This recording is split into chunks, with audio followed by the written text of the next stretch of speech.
is Iain Lee, BBC Three Counties Radio. Isn't it mild?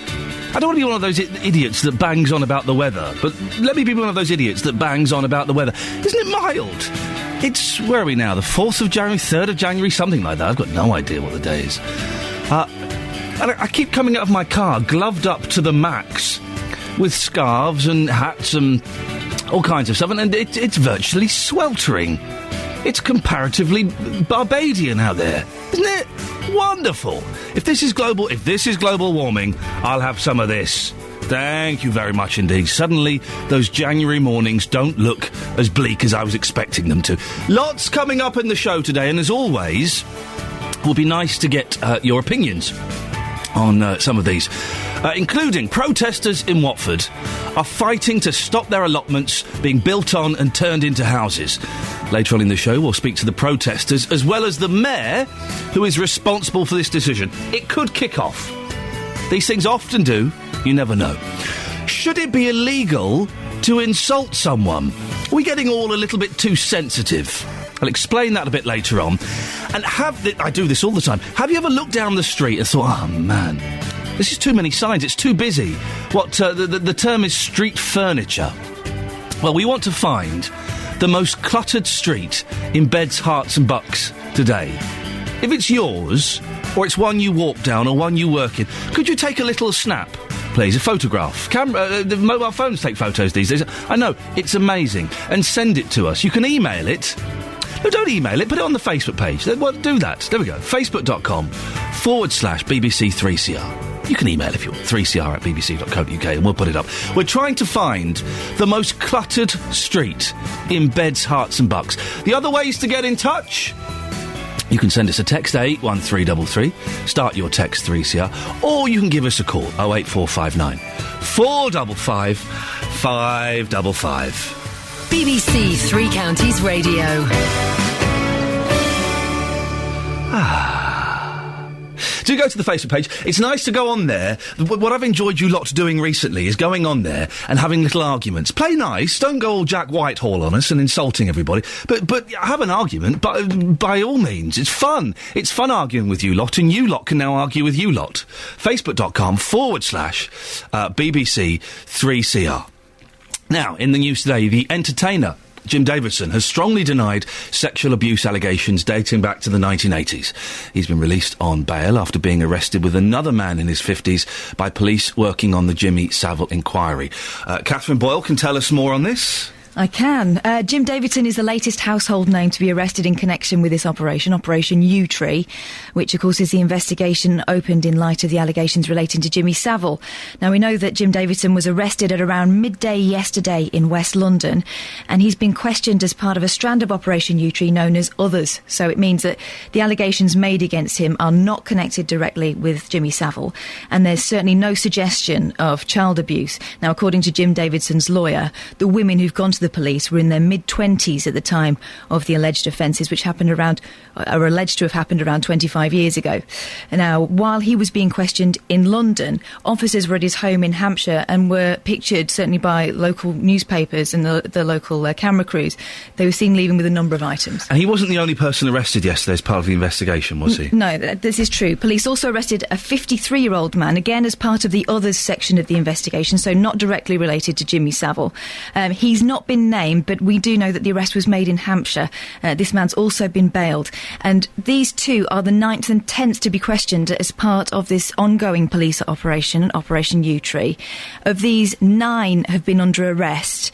And, of course, as we mentioned at the beginning of this, high-profile names arrested in connection with this investigation. You've got Max Clifford, comedian Freddie Starr, Dave Lee Travis, former TV producer Wilfred DeAth, and a former Radio 1 producer, Ted Beston. They've all denied any wrongdoing.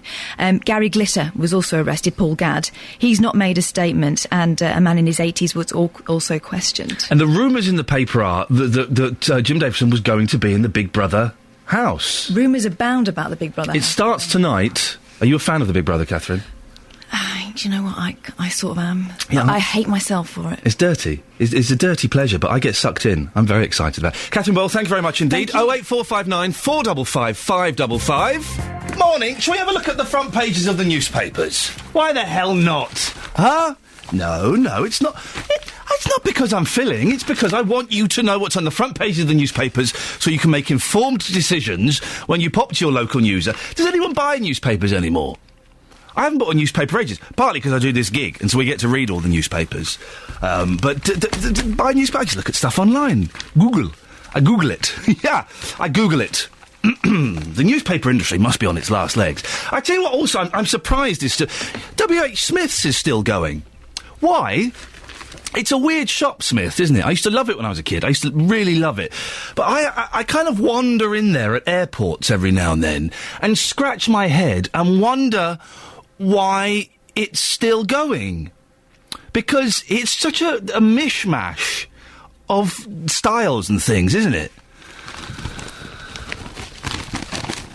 So I've got no idea if it's still going or not. Are we doing that now? Are we going to that now? Lovely. There we go. OK, we'll do the papers a little bit later on. My need to fill has ended. Now, protesters are planning to fight over a decision to convert the allotments behind Watford Football Club into 600 new homes. The developers, Kia, also want to expand the General Hospital, but the final decision is yet to be made by the Secretary of State.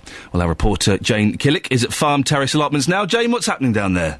Well, I'm joined by a crowd of people who are here to protest against the allotments being taken away from them and to extend the hospital here at Watford. Just to explain to you where it is, people will know Vicarage Road, where the hospital is, where the football ground is, literally right beside there. So it's prime in the centre of Watford, just off the Ring Road, and they want to expand the hospital, but obviously people have been tending allotments here, growing vegetables for such a long time, and they're really angry that they're going to be taken away. And they have been offered alternative allotments, but they're 2 miles away.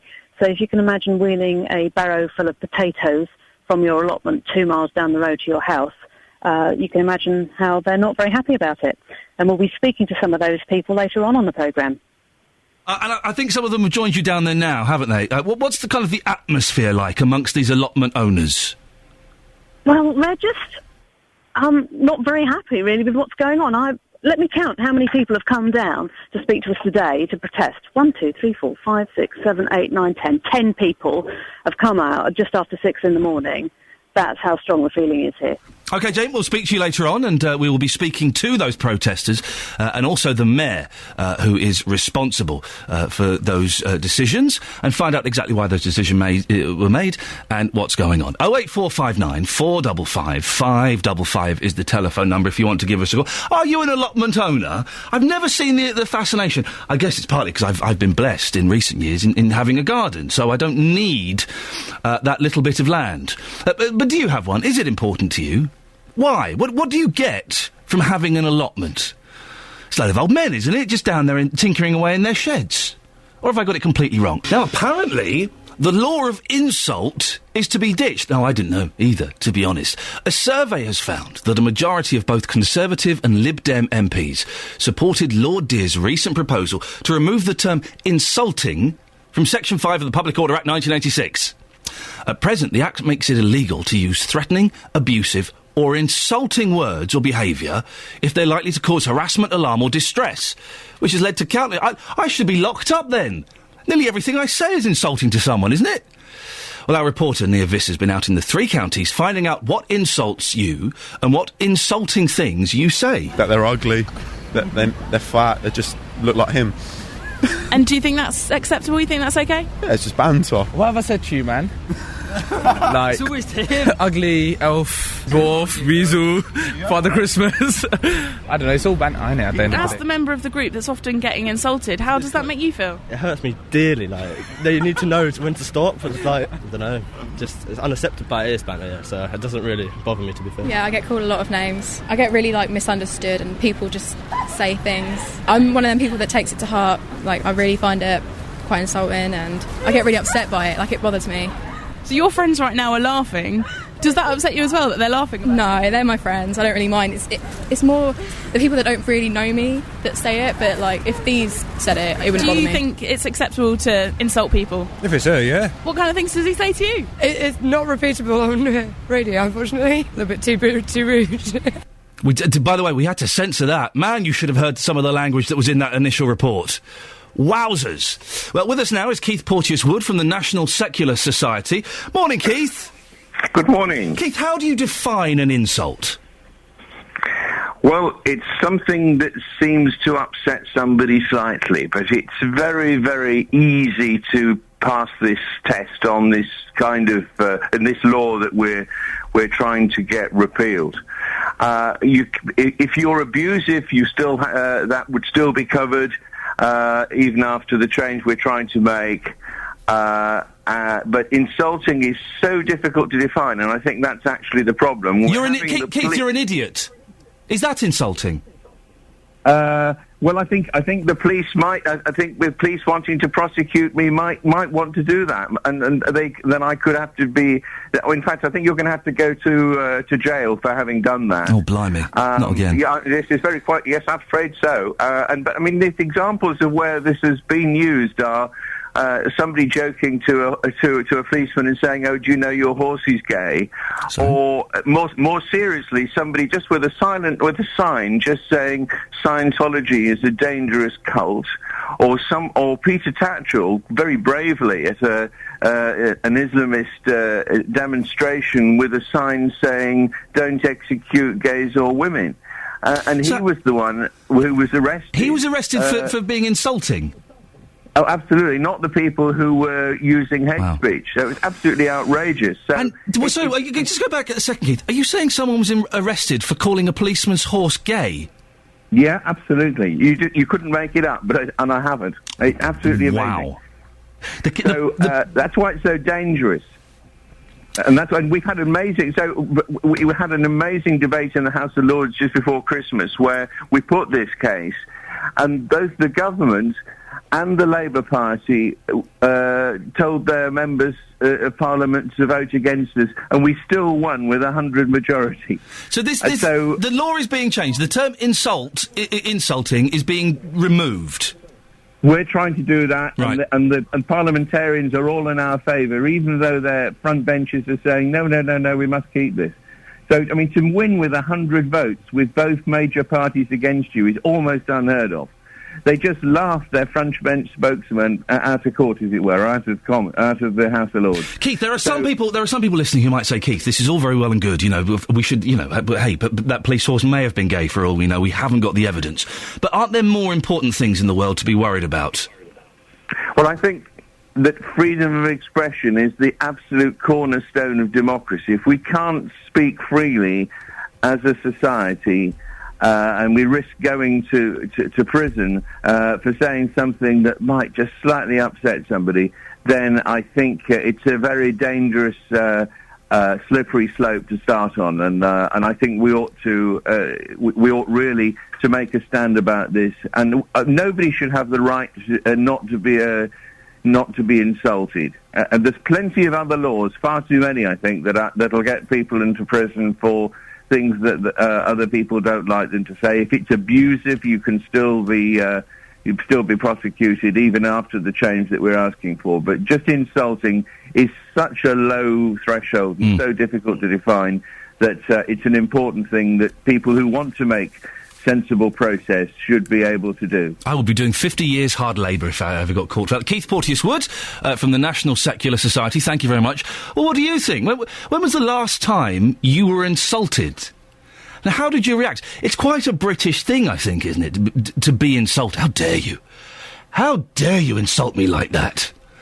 I don't really mind these days. I suspect there's going to be a few insults thrown around after the show today, but that's by the by. 08459 455 555. When was the last time you were insulted? And bearing in mind we have young ears and Ofcom and I want to pay my mortgage, what was it that was said? Hey, I was driving along yesterday. Just let them do their 60s thing, hang on. Hey man, drugs, yeah, ooh. Thanks. And my iPod was on shuffle. And a song came up I have never heard before. I'll try and get it in and play it for you tomorrow. It's a real 60s, it's a really weird 60s song, okay? I've never heard it before. And I thought, this is amazing. And I tried to Shazam it, that thing where you play it down the phone and it tells you what it is. That I'd never heard of it. And I tweeted it, no one else had ever heard of it. And I went to the iPod to look at the screen and it just had a question mark. How mysterious is that? Sophie Tyler, BBC, Three Counties Radio. I get it now, Sophie. Get what?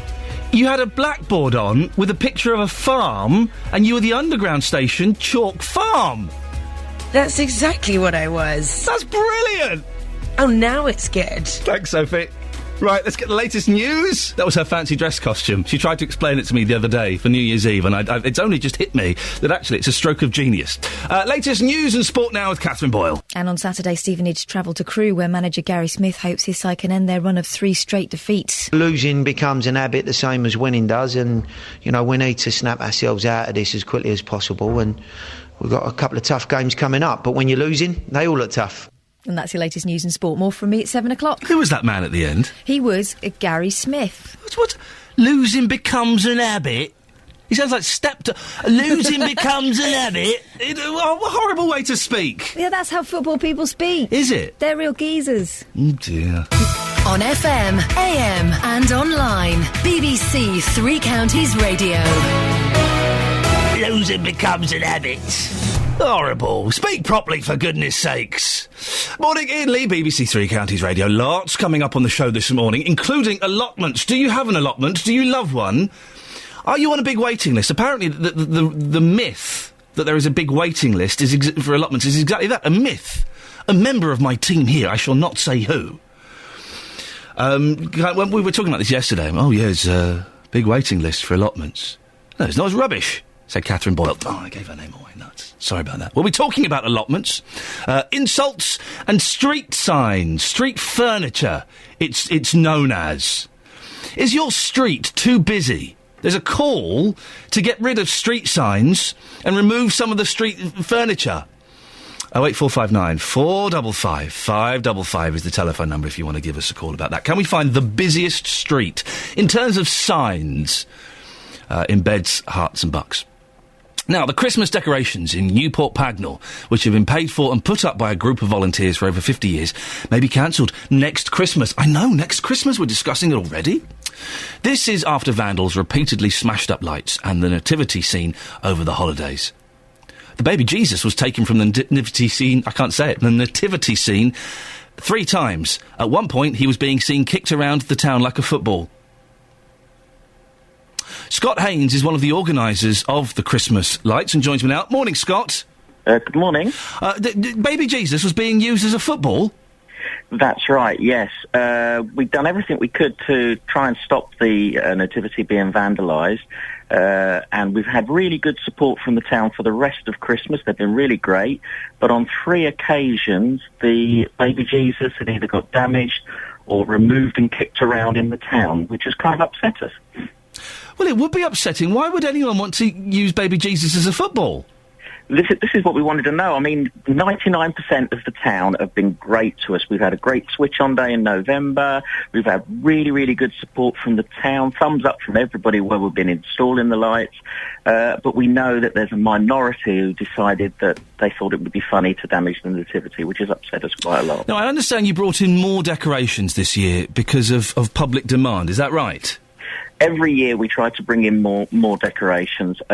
We are a voluntary group, though. We're completely self-funded. We have various fundraising events through the year. So we've worked hard to, a couple of years ago, or last year, in fact, we brought back the nativity and we brought back the Christmas tree. We've replaced some of the lights this year with some money that we've managed to raise. The problem we've got is... with the damage to the nativity, it's kind of eating into our funds. And so we're looking at, for next year, do we do the nativity again? Is it going to be looked after, etc.? So there's talk, Scott, that you may not have a nativity scene up in Newport Pagnell next year because of this. Well, that's what we're looking at. We're still in the consideration phase at the moment. I mean, the majority of the town have been saying, come on, you've got to do the nativity and so on. And we will do it if we think that it's going to be looked after or if we can improve the security on it. What security has there been, Scott? Well, we've already moved the nativity nearer the metal railings in front of it. We've consulted with the local police. We've added some perspex on part of the front of it. Everything we could think of to improve the security. We're thinking of things like CCTV camera, that kind of stuff. Could you, on a practical level, could you nail the baby Jesus down or glue him down or something?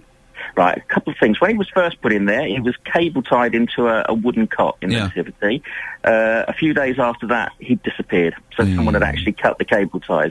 The next thing we tried was, and it sounds sad, but we actually tried drilling through the baby Jesus and wowzers, and actually screwing him into the cot with screws. Yes. And the next thing we know, his head had disappeared. Oh. So we found that and put that back on. Hey. And then the third occasion, he'd gone completely. So someone had obviously taken a screwdriver or something, or broken the screws to get him out the car. Why would you take a screwdriver to the baby Jesus? I mean, that's incredible. It is. I don't suppose you could electrify the baby Jesus, could you? So Well, if you we touch don't- it, you get a short, sharp shock.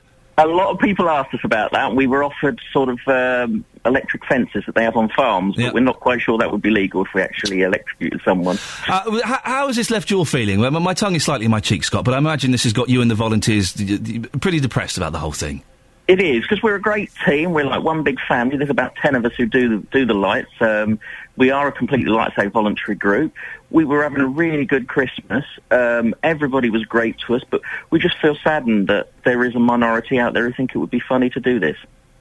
Well, Scott, listen, you've got a little while to go until next Christmas. I can't believe we're talking about Christmas already. But just go down, go and have a nice cup of warm milk, calm yourself down, and think about it in a few months' time, 'cause it'll be a shame to lose that. It would, yeah. And if anybody wants to come and join us, that would be great. In the what we're going to be doing, in fact, the reason we're thinking of next Christmas is because this Saturday we actually sadly start to take down this year's light. So the tree will be coming down, the nativity will be coming down. But if anybody looks for our Facebook page for Newport Pagnell Christmas lights, we're always on the lookout for new people who want to come and join our What you want? team. You want some burly security men. You know the short, stout fellas that look like potatoes outside nightclubs. You want a couple of them either side of baby Jesus. Well, actually, some people, we've had a great campaign through Facebook, and some people who've sort of been working nights and things have actually been parking up in town on their way home just to keep an eye on the nativity for us to see what happens. Good. So- Scott Haynes, listen, the organiser of one of the organisers of the Newport Pagnell Christmas lights, thank you very much indeed. Can you believe that? They even screwed baby Jesus in his cot, and yet someone still managed to take off his head and use it as a football. What is the world coming to? Apparently it's illegal to insult someone. Really? Come on. Someone got arrested for calling a policeman's horse gay. Roger's on the A14. Morning, Roger.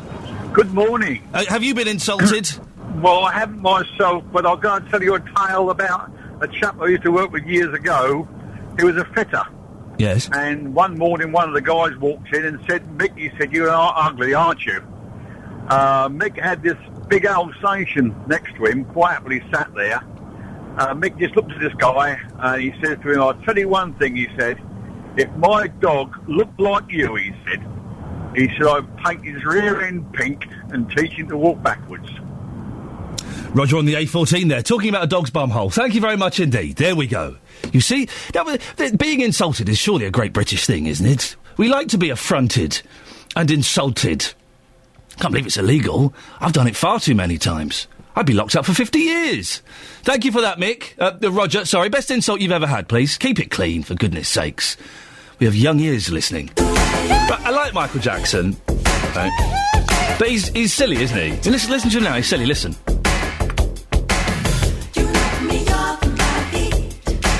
It's just a bit ridiculous, I think.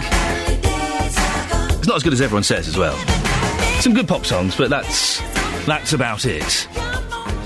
Morning, Iain Lee, BBC Three Counties Radio. Have you ever looked down your street and felt, oh, this is far too cluttered? I do it all the time. I do. Do signs on your street serve no purpose whatsoever?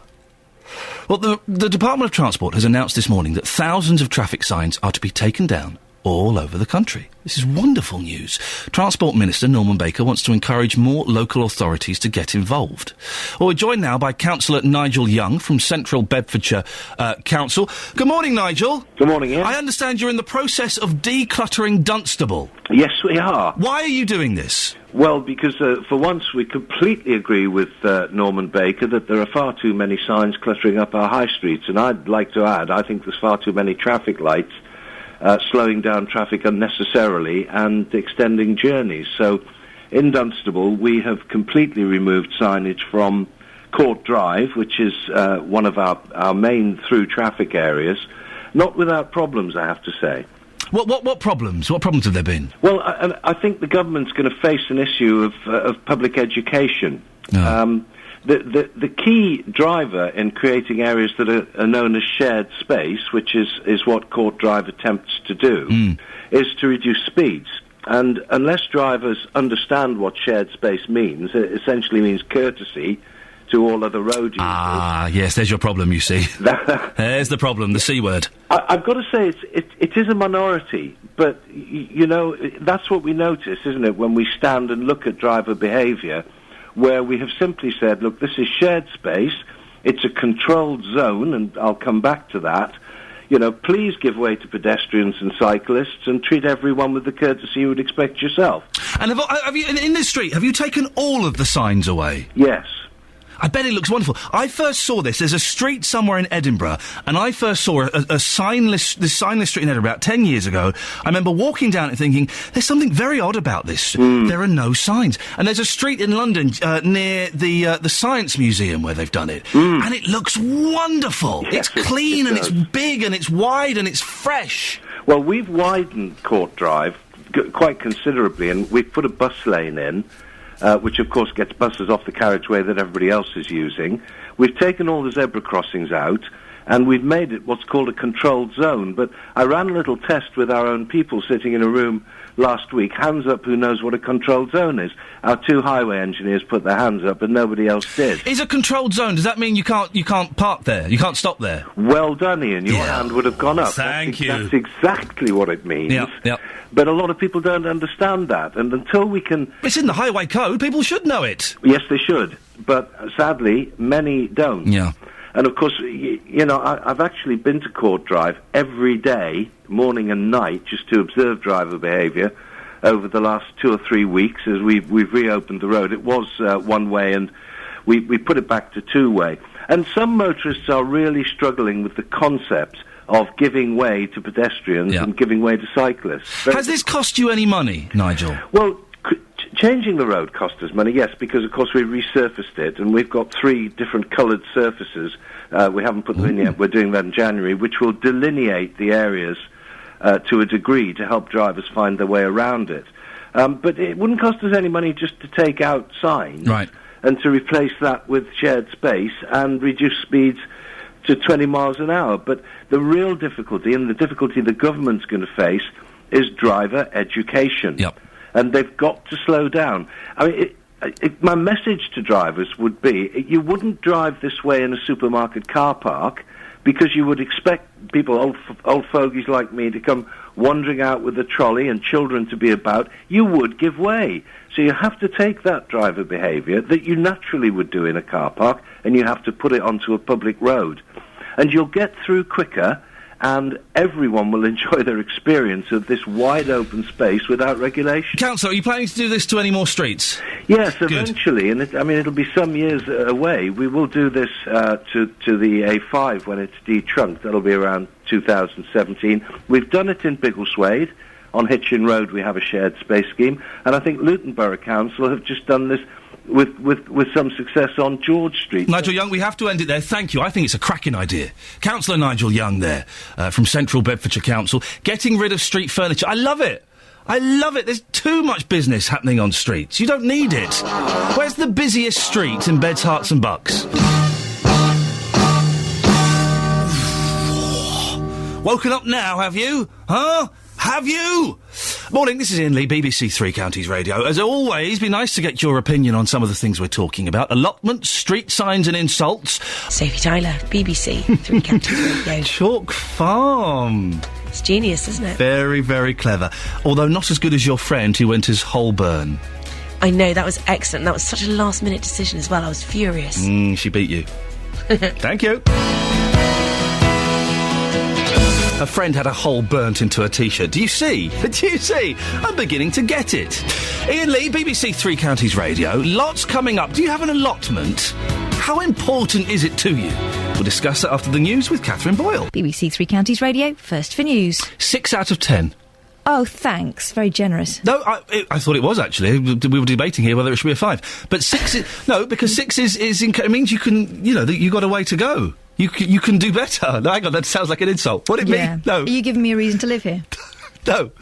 What I'm saying is, 6 is a very, very... If I were the posh one from Strictly and I gave you a 6, you'd be happy with that. It's not a 7, though, is it? It's not a 7. Maybe a half past could be a 7? All right, I'm going for a 7 at half past. Here we go. Let's do it. Let's do it. Right. If Craig Revel Horwood gave you a 7, you'd be happy, yeah? Talking to you now, dear listener. But if Bruno gave you a 7, you'd be disappointed. A 6. A 6 from Craig is fantastic. 6 from Bruno, you'd be gutted, you'd be out. But 6 from Craig, well, wonderful. We're aiming for a 7. Can Catherine Boyle deliver a 7 at 7:30? That makes any sense whatsoever. Morning, this is Iain Lee, BBC Three Counties Radio. Lots coming up on the show this morning, including the following. And I'll give you the contact details afterwards, because it'll be nice to hear from you this morning. Protesters in Watford are fighting to stop their allotments being turned into houses. We speak to the protesters, as well as the mayor, who is responsible for the decision. Should it be illegal to insult someone? Some MPs want insults to be removed from Section 5 of the Public Order Act 1986. When was the last time you were insulted? And what was it? Keep it clean, for goodness sakes. We've got young ears listening. And have you ever looked down the street and thought, there's too many signs? You probably haven't. It's something I think quite a lot. I hate it. You're driving down the street and there's just signs everywhere. Can we find the most cluttered streets in Beds, Herts and Bucks?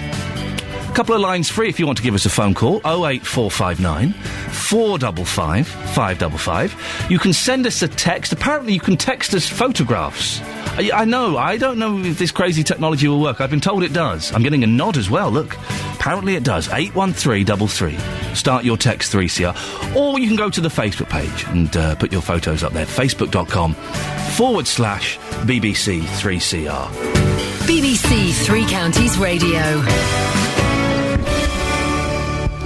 Now, campaigners are against the decision to move the allotments in West Watford. After 100 years of being there, the council plan to build 600 new houses on top of the plots behind Watford Football Club, plus expand the General Hospital. We're joined now by Sarah Jane Traybar, who's from the Save the Farm Terrace allotment campaign. Good morning, Sarah Jane. Good morning, good morning. And also on the other line, we've got Mayor Dorothy Thornhill, who is the Liberal Democrat Mayor of the town. Morning, Mayor Dorothy. Good morning, Iain. Morning, Sarah. But bizarrely, you're both there together, aren't you? No, we're not. Unfortunately, we're expecting Dorothy to turn up here. She didn't turn up at all this morning. Oh, Dorothy, why not? Oh, because I got a phone call from you saying it wasn't happening due to technical reasons. There we go. That's our fault, Sarah Jane, so let's not... Please don't blame me for this. I'm sat here in my jeans and my boots. Mayor Dorothy, I will take responsibility for you not being there. I wish someone had told me. Can I just say that there are about 30 of us now down here, including small children. We've got 2-year-olds, 4-year-olds, 6-year-olds, and they just want to give out a big cheer to show their support, so... There we go. So, Sarah Jane, why are these allotments so important to you? Where do I begin? Me personally, I live in a very small terrace with a tiny backyard. It's about 6 foot by 8 foot. I mean, I can grow some things down there because I'm a gardener. But in general, it's a lot better to have a bigger plot of land. I have 3 small children. They've been coming down here since they were born. It gives us great chance to sort of run about. It's on our way to school. It's on our way from school, so we can stop off. We can collect produce. We can bring stuff down. It's just, the sense of community is very important because here in West Watford, it's a very urbanised community where you don't tend to see your neighbours, but of course down on allotments you do. And it's the heart of our community. It really is. And so you're unhappy that 600 houses are going to be built there. Why are you unhappy? Because houses have to be built. There's a problem, isn't there, with people not having enough homes? Perhaps in other areas there are, but I can certainly tell you that in West Watford it's a very built-up area. I mean, just to support that, the actual allotments will probably only have about between 60 and sort of 66 houses. The rest of the houses will be built on the land around it. So it's not absolutely detrimental that you have to have the allotments land at all. They could actually build those houses somewhere else. Dorothy? Do you feel for the allotment owners? Of course I've got sympathy with them, and everything that Sarah Jane said is true. And people who have allotments, they love their allotments, which is why, we are absolutely committed to re-providing them. But councils use allotment land all the time when there is a greater community need. And in this case, the thing that is being not pushed is the fact that this is about a new hospital. This is about new jobs, as well as new homes. And I'm sorry, but it's not... Hang on, Sarah, let the mayor speak. If this was just about houses, we would not be having this conversation, because I would not want to be upsetting a group of people like the allotment holders. That just doesn't make sense. This is the hospital coming to us and saying that not including the allotments makes their life more difficult, more expensive. The phrase they use, that it would be a make, do and mend hospital. Well, for me, make, do and mend is not good enough for Watford. Sarah Jane? Sorry, can I come in there? I actually attended the committee meeting that Dorothy Thornhill didn't attend a few weeks ago. Can we stop having this get at me? I'm sorry, can I just finish what I was saying? Because I was not Dorothy, I let you finish. Please, can I finish what I was saying? I was not. I was there at the meeting, and I heard them say that it was viable without using the allotments. Those were their exact words. And also, we're not talking about the hospital. We have absolutely no problem with the hospital at all. But it's not a new hospital. Let's just get that straight. It's a hospital campus. Now, as far as we know, there have been absolutely no firm plans for the new hospital campus to be developed. And if it was to be developed, we'd be talking about 4 or 5 years' time, Dorothy, not right now. And again, if it was to be developed, they wouldn't need the whole of the allotments, or they would need a roughly 2/5 of the allotments. I think you need to have that. You should be talking to the hospital, because it's absolutely untrue to say that the hospital don't want the allotment land use in. It's absolutely untrue. From every meeting we've had, they've been more than clear about that. But they only need 2/5 of the land, Dorothy. Is that true? To me, it's about several things. It's about people who are not yet there. What residents complain to me all the time. They only need 2/5 of the land. Is that true? I'm sorry, Dorothy. Sarah, hang on a second. Dorothy, the hospital would only need. Let me just ask the question. Yes. The hospital would only need 2/5 of the allotment land. Is that correct? I think that is correct. That's my understanding, yes. Then why is all of it going? Because ultimately, I think it would be extremely difficult to do... What hasn't come out so far is that this is actually quite a considerable site. It's actually 28-hectare site, of which the allotments is just under a tenth of it. So why do you need the allotment? Because of the arguments that have been put forward in quite some detail at all the meetings, which has included allotment holders. We've gone through this with a fine-tooth comb. And of course, the ultimate thing here is, before we can build on allotments, we have to go to the Secretary of State, and the case will be examined at the highest level. For me, it's actually about giving the hospital the best shot. We want a 21st century hospital. We actually got 19th century buildings. But if it only needs 2/5 of the land, why is it all the land being used? Because if we don't use the allotments, we will have to have higher density housing in order to make the scheme viable. And that, to me, is not what we want. We want family homes. We want. Dorothy, let's Sarah speak. I absolutely disagree completely with what Dorothy is saying. As I say, I attended the meetings. They absolutely said that it was viable without using the allotment land. And can I just go back to the point of the allotment? This is what we're bringing it all back to. We have no problem at all with the hospital campus, but at the moment that's not the issue. The issue is that we are going to lose our land allotment. We have 50% tree cover here. That's a lot of wildlife. We've been here since 1896. We're historic. We're an integral part of Watford. We're an integral part of this community. If she's going to build more housing, then those housing you can make sure, but absolutely will need land to be able to grow things. Allotments are the future, they're not the past. In the future, governments like Dorothy will be building allotments, but if we go now, there's no more space. They can't build us again. They can't create green space where they're building housing. But that's exactly what we are doing. That if you look at the plans are very clear. There is actually going to be real public open space. I've seen those plans and it's rubbish. whole site is just dereliction. People don't know it's there. It's hugged Well, behind the Dorothy, that's slightly... Sarah, ladies, calm down. Calm down, let me speak. Dorothy, that's a little bit harsh to claim that all these allotments are just dereliction. These are important to people. They've been there for hundreds... They've been there for... No, let me just finish. It is a tenth of the site. Right. The rest of the site is derelict land. Stretching back, it's quite a significant site. Then why build on the derelict land and leave the allotments? Yes, these have been there for a long time. These have been there for Dorothy. These have been here for a long time. These are people's lives. When things are hard for people, someone growing their own thing. Dorothy, are you? Sorry, can you hear me? Yes, of course. Okay, good. These have been there for a long time. These are important to people's lives, and when times are hard, people are going there to grow food to save a bit of money. It's all about community, and by building things like this, you're destroying communities, aren't you? No, not at all. Not at all. Sarah, hang on one second. Let Dorothy speak. So is a new hospital. Sarah, 1 second. Let Dorothy speak, Sarah. Hang on. So are much-needed homes. And residents say to me what they hate about development is the fact that it is piecemeal and it is not planned.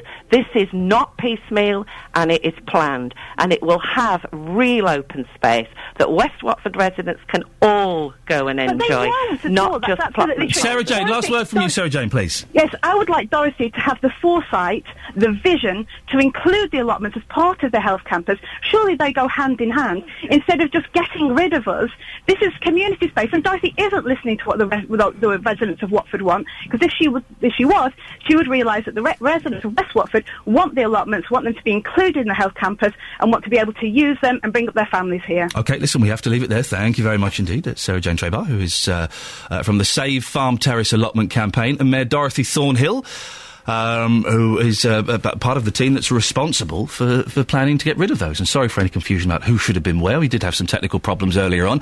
Well, what do you think? Are you a fan of the allotments? Or do you think, oh, for goodness sakes, come on. There's a small plot of land where you grow some cabbages. 08459 455 555. In the next hour of the show, we're speaking to Mr. Charles Hodges. Who he? Oh, yeah, it's gardening expert Chaz from Chaz and Dave. That's who he is.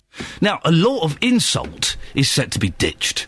A recent survey has found that a majority of both Conservative and Lib Dem MPs supported Lord Dear's proposal to remove the term insulting from... I haven't got any of this audio in my screen, by the way, just so you know.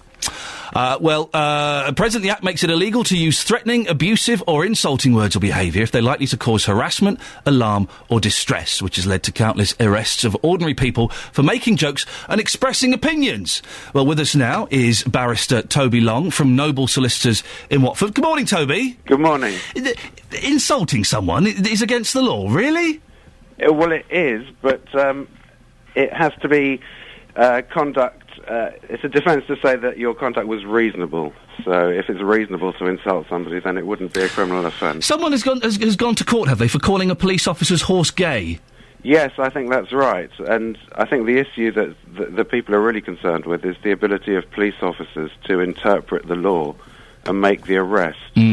And perhaps not whether it's going to actually lead to a conviction. So I think it's more to do with the behaviour of police officers. Police officers do need to lighten up a bit, don't they? They can be... I remember having an argument with a police officer and called him an idiot because he was being an idiot. And I nearly got arrested for it. Yes, no, those incidents frequently come to court on a regular basis, and I think probably the position that you're in saved you from that. But if you were perhaps of a different demographic... makeup, you might have been arrested and have found yourself before the court. It's weird, isn't it, insulting, though, because it's how you take it. If I call you fat, and you're fat, you either take it as a description or you become insulted. That's true, but if I was fat, it would be true, and therefore both it would be an insult and it would be true, and I think it would therefore be reasonable, would it not? No, if you call someone fat and they're fat, is that really an insult? That's a descriptive term.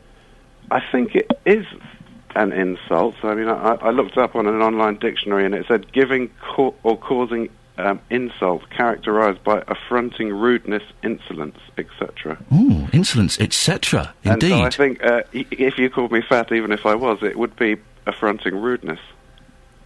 potentially even insolence. But, oh, really? Oh, gosh, now I'm in trouble. There's insolence involved, Toby.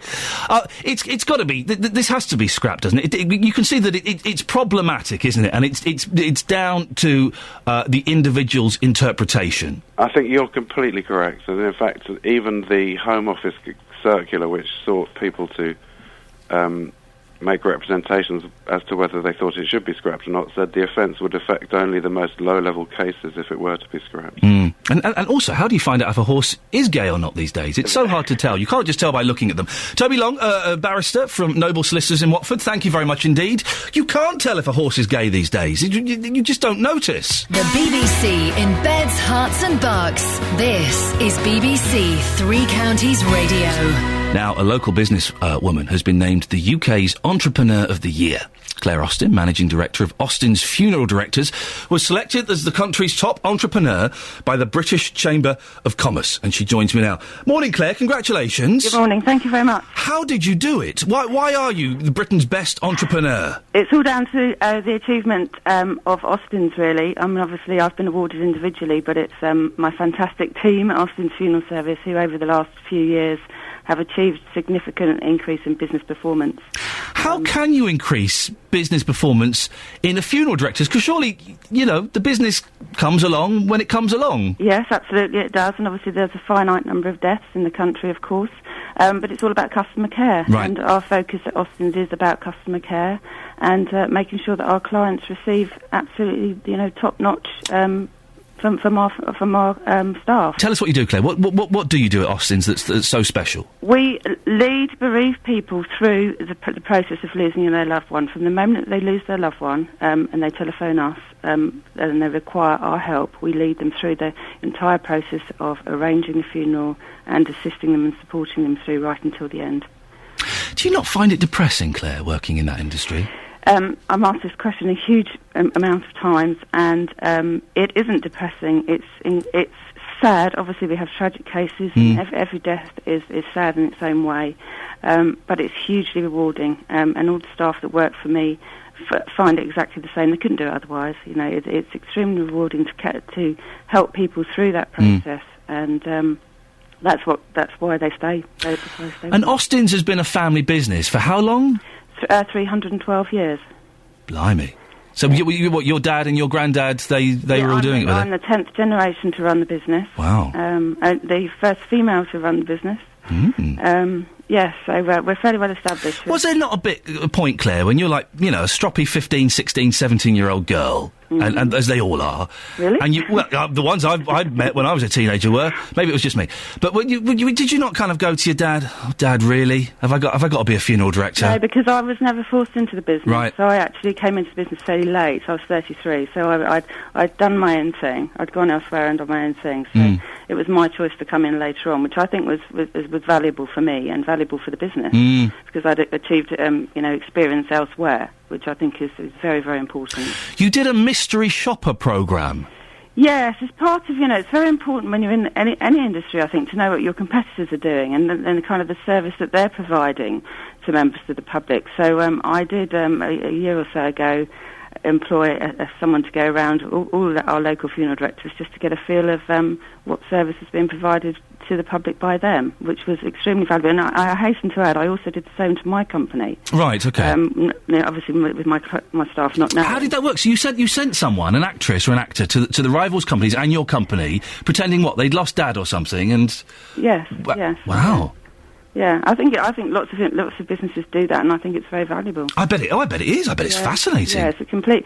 And obviously the person that I used had no insight into the funeral business at all, which is also very important. Because, they're the ones that receive the real feedback of what their experience is.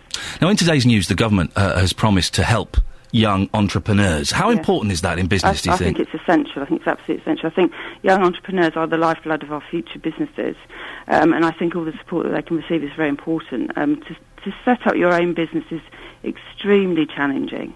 However, it's very rewarding, so it's very worthwhile, promoting, these people. And, whether it be financially or a support mechanism for people, helping them to get started with assistance from other business people, mentors, if you like.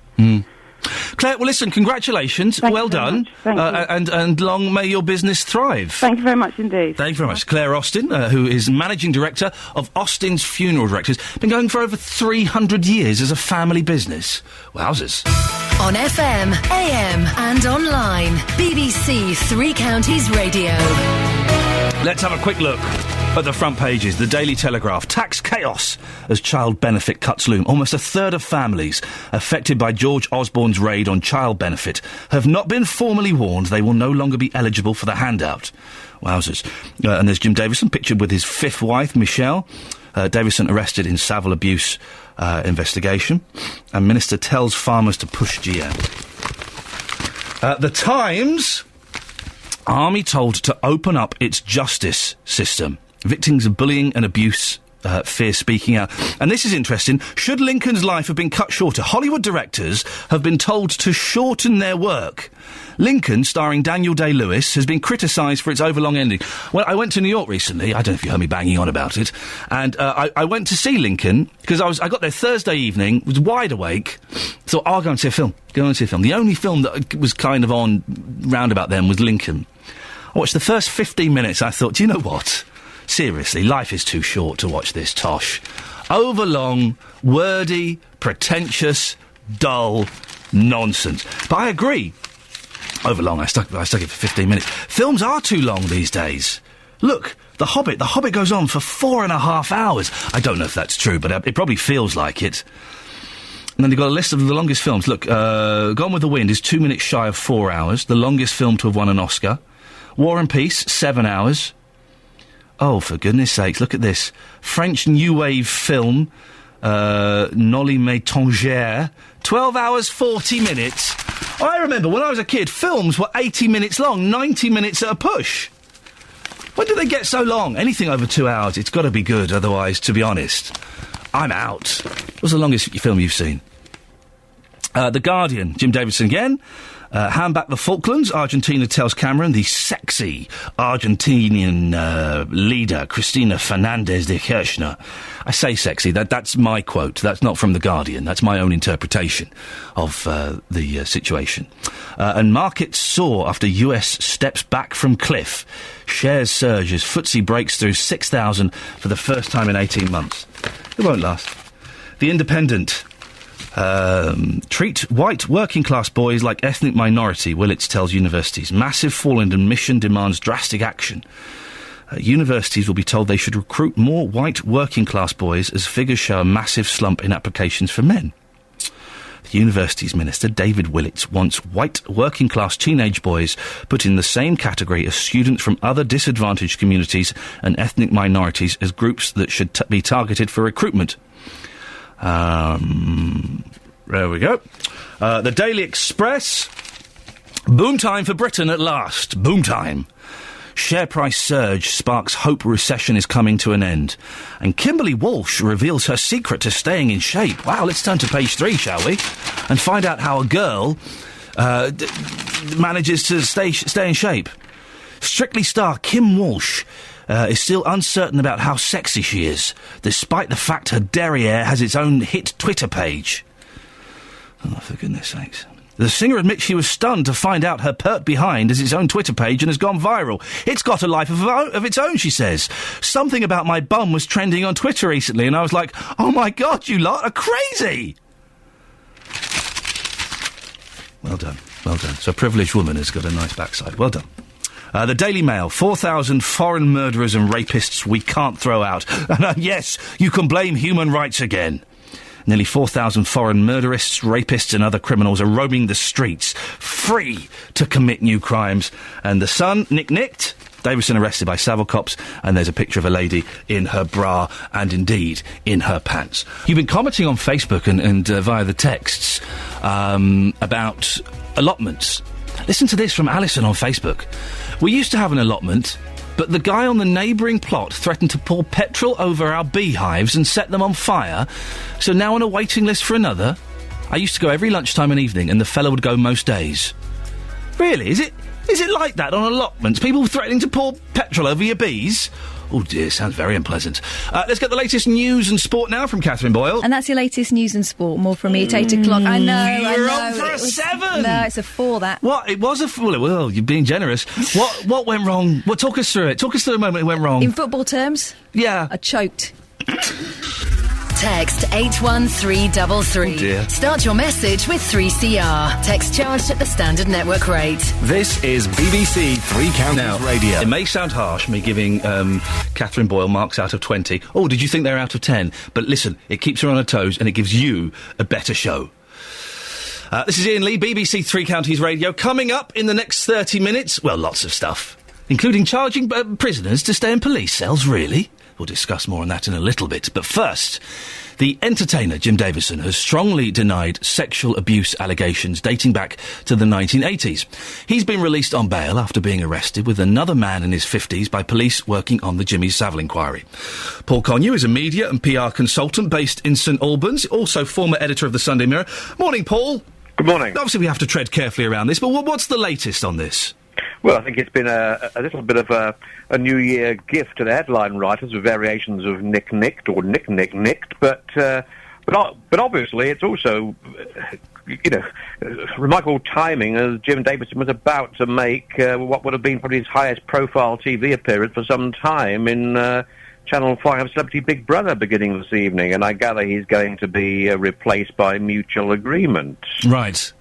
And what are the nature of the allegations? Well, the allegations which we must stress that Jim Davison, through his lawyer Henry Brandman, strenuously denied. Of course. The allegations don't, although the arrest is by the Savilegate police, they don't involve any allegations apparently concerning children or underage. These were grown women in their 20s, weren't they? According to Jim Davidson's lawyer, they allegations, being denied, but being levelled by two women who were in their mid-20s, and this dates back 25 years. That's the crux of the allegations. There was another arrest yesterday as well. What do we know about that?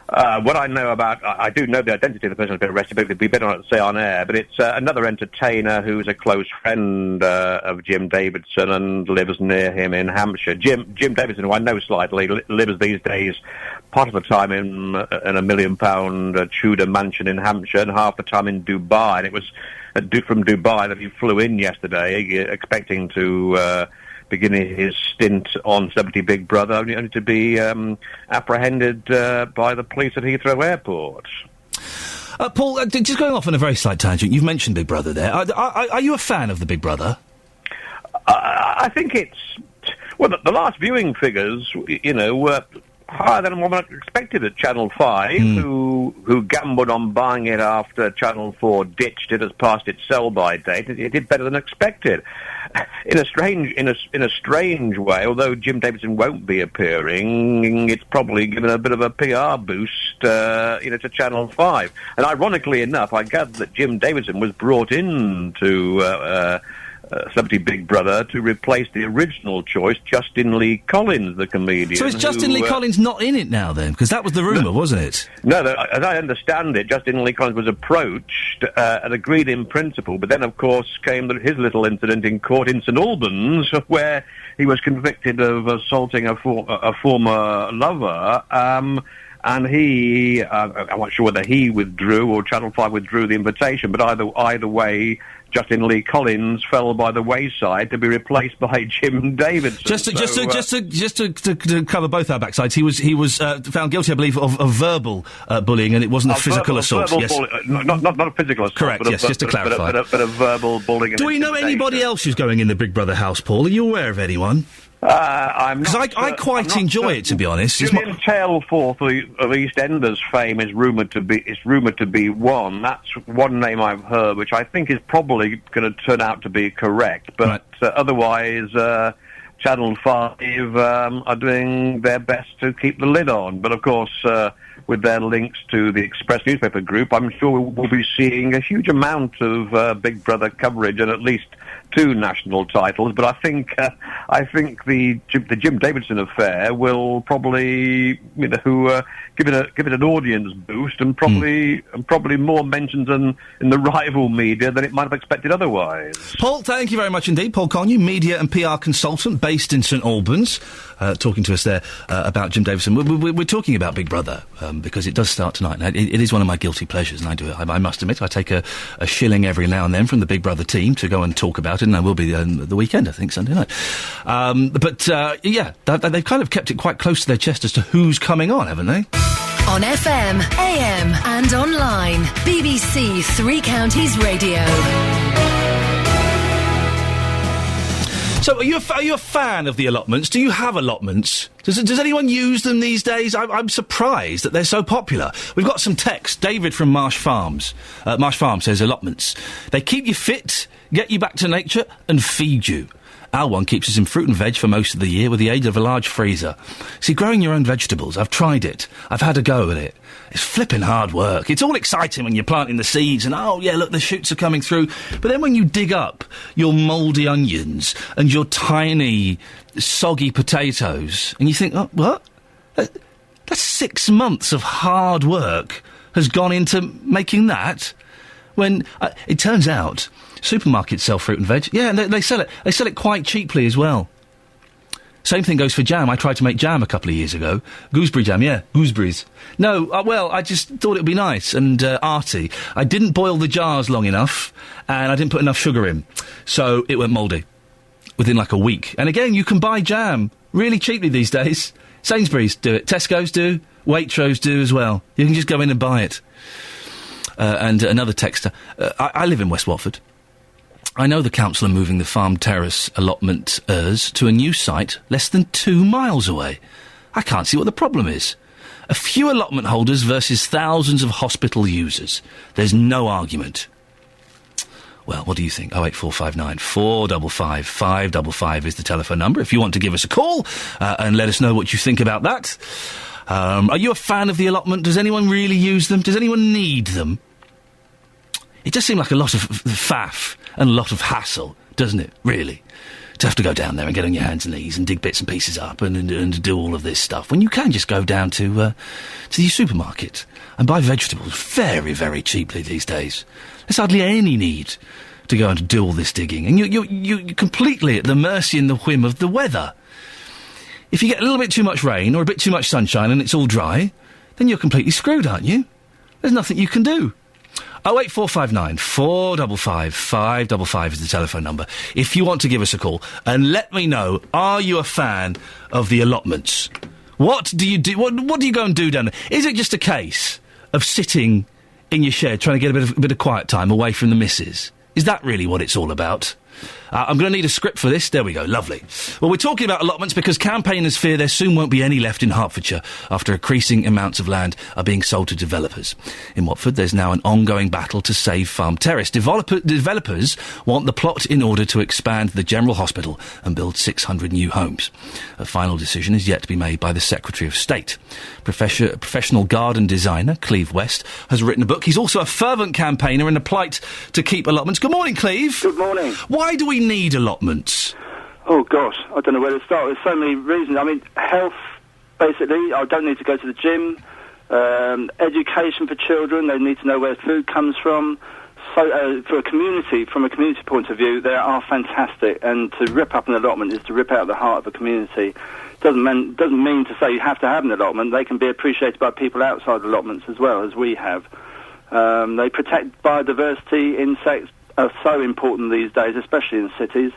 So all that green space is valuable, and also, you know, just the local distinctiveness, all the customs and may have taken decades or centuries to evolve, you know, all that character, all the idiosyncrasies that England is known for. Aren't they a little bit old-fashioned, Cleve? Weren't they kind of introduced during the war so that people could help grow their own food and bits and pieces? We don't really need them now, do we? Well, they were introduced then, but I definitely wouldn't call them old-fashioned. I think they've actually come into their own now, and people are really discovering the beauty and the benefits of them from a holistic point of view, and to take them out is really a travesty.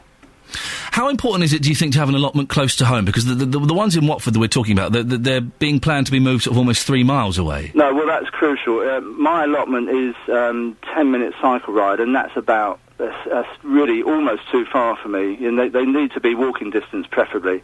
So, you know, to actually move them miles away from where existing allotment holders are would be just to put them off. What do you grow on your allotment, Cleve? All sorts of vegetables, amazing a range. You know, everything we like to eat, basically. You know, there's no limit on it, and lots of fruits as well. So, is there a little bit of rivalry? We had a message from Alison, who used to have an allotment. She used to keep bees on her allotment. Yeah. And her neighbour got a little bit funny and threatened to pour petrol all over it. Oh well, some stupid people are frightened of insects. Yeah. You know, and that's just crazy. That if anyone who understands the nature and the benefits of nature and the holistic message that nature gives, then, you know, they're not going to start throwing petrol on bees. That's the craziest thing I've ever heard. But is there a little bit... is it a community on the allotment, or are there some people who are a little bit secretive, a little bit private? Hey, whoa, don't look at my lettuce. Oh, well, no, the allotments is almost like utopia. It's a little community in itself, but that doesn't mean to say that it's all plain sailing, and the book I've written actually sort of describes all that. People do have differences of opinion, but on the whole, it does allow people of all sorts of different backgrounds to get together. It's one big melting pot. Whether everyone gets on or not, it's the fact that everyone mixes together and without killing each other is the wonderful thing. Oh, that would be the nice aspect of it. Is it a nationwide problem, Cleve? Are we losing these all across the country? Well, we're not. I mean, the allotments came into... They've become very fashionable over the last few years. It's only because the Garden Press can only write about allotments for so long, and while they were on the headlines, very few were being taken apart, but now they're sort of out of the headlines. I think some of the councils and developers, and as a landscape gardener, I've seen how some developers work, and it's not pretty. And it's resorting to bullying tactics. And I heard your mayor talking, and she came across as a bully and couldn't really articulate exactly why these allotments... In fact, she said that the allotments weren't... they could actually stay there, and the hospital could be built, you know, the extension to the hospital could be built. So, you know, I don't know where she's coming from. She just strikes me as a bully. Cleve, give the book a plug, please. Go on, what is it, and where can people get it? It's called Our Plot, and it's published by Francis Lincoln. So I guess you can still get it on Amazon. We shall have a little look. Cleve West, thank you very much for coming on. Indeed. Morning, this is Iain Lee, BBC Three Counties Radio. If you want to give us a call about any of the things we're talking about this morning, you're more than welcome to. 08459 455 555. Now, here's something you may have an opinion on. Should someone arrested be handed a bill for the rent of a cell when they leave? Well, it's one idea put forward by the new Police and Crime Commissioner for Hertfordshire, David Lloyd. He also thinks that the speed awareness courses, credited with improving speeding drivers' skills, should be more expensive. David Lloyd joins me now. Morning, David. Morning, Ian. Charging criminals rent for staying in a cell. That's quite right. Really? Yes, indeed. Explain how it would work. Well, first of all, we've got to make sure we can do it, but assuming we can, the way that I see it working is that rather than you having to pay for someone's wrongdoing, they should pay themselves. I think that we need to get a society where people pay where they do something wrong, and I think that one of the ways that they can do that is through charging them money to stay overnight in the cell. How much would it cost? Well, I don't know yet. That's why this is out for consultation. That's why this is out for people to comment on it and see if they agree with me. I have to say that I've had a lot of very positive coverage so far. It really is a very expensive part of policing, and putting people up in cells overnight is almost always the fault of the individual. So what if they can't pay? Well, let's actually look at how we can make it work rather than those that it might not work with. If they can't pay, we'll chase them, but let's just see how it works. But it's an important thing, though. If the rule is you're going to charge someone to stay in there overnight, if they can't pay because they can't afford it, what are you going to do? Put them in jail? Well, I think that we've got to work through that properly, but... you must have considered that as an option, though, indeed. David. What I think is that what we've got here is people who use the facilities of the police overnight. They're there not because they've done things well and been law-abiding. They're there because they have been arrested and they're being kept there overnight. And I think that most people in this country would say that the people who have caused that should should pay for it, not the honest taxpayer. Now, there may well be people who can't afford to pay. We'll have to work out how we do that and how we chase the payment from them. We've also, as I underline, got to make sure that it's possible to do it and legal to do it. Assuming it is, we will push hard to make sure that we get back from miscreants the money it costs to look after them. But are you saying you've not considered the options that you would have to pursue if they couldn't pay? What I'm saying is that this is the start of a consultation. So you've not considered that option? What I've said is this is the start of a consultation. Okay. But you've not considered... Because this is surely the obvious flaw in the system. If they can't pay, how are you going to get the money from them? Well... What I want to do is to make sure that those who can pay do pay. Those who can't pay, we will have to work out how we get the money from them. Okay. But let's you seem keen to avoid that question. No, I'm not at all keen to avoid it. Well, answer it then. What would you do for those who can't pay? Well, what does anyone do for those who can't pay? I don't know. I've not come up with this idea. This is yours. What they do. So I'm asking you. It's your plan. Well, that's a reasonable question to ask. Yeah. But what I'm saying is, let's look at the 80% of the people who will be able to pay first of all, and let's put them to one side, because if we get the income out of them, that'll be a good thing. The people who can't pay, the gainsayers will always say, what about when it goes wrong? Yes. I'm a glass half full person. Let's look at those where it goes right. I can see what you're doing. You're trying to get me to avoid this question, but are you saying that the 80% people that can pay would cover the 20% that couldn't pay? No, I'm saying that at the moment no one pays for it. Right. I'm saying that I think they should pay for it. I recognise, which is why I'm saying we need to work through, that there may be some people who can't pay for it. Yeah. Now, for those people who can't pay, we'll need to consider what we do, and that's why... What considerations have you come up with? That is why... Well, look, I've only just started the consultation, haven't I? What I'm doing is asking people what they want to do, if they think this is broadly a good idea or not. And I have to say, the feedback I got so far is that broadly, people think this is a good idea. But it's obviously flawed. No, it's not flawed. Well, you've not covered all the options. Well, no, that's not true. I'll ask you again then. One of the options is, what would you do for those that can't pay? For those who can't pay, we will work through whether or not we can then chase them for payment through whichever means is possible. But of course, if someone's got no money whatsoever, they may well not pay, and we've got to accept there may well be some people who won't pay. However, what I'm doing at the moment isn't saying this is the finished product. No. What I'm saying is this is the start of a consultation, and one of the things we'll have to look at is whether or not the amount of people who go through the cells are people who can't pay. I think it's unlikely that the majority of people can't pay. People will end up in jail overnight because they've been out drinking all evening. If they can afford to drink all evening, they can probably afford to pay for the hotel. A lot of people end up in prison and in jail overnight because they are at the lower end of the earning spectrum, and they've turned to crime, haven't they? So you could understand that not having the money to pay would be an issue. And as you've rightly highlighted, and I'd expect you to highlight, and you've gone straight into what happens about those who can't. Yes, we've got to think that through, haven't we? You certainly have, it would appear. What about those that kept in prison overnight but they're innocent? Would they have to pay? Would they get a refund?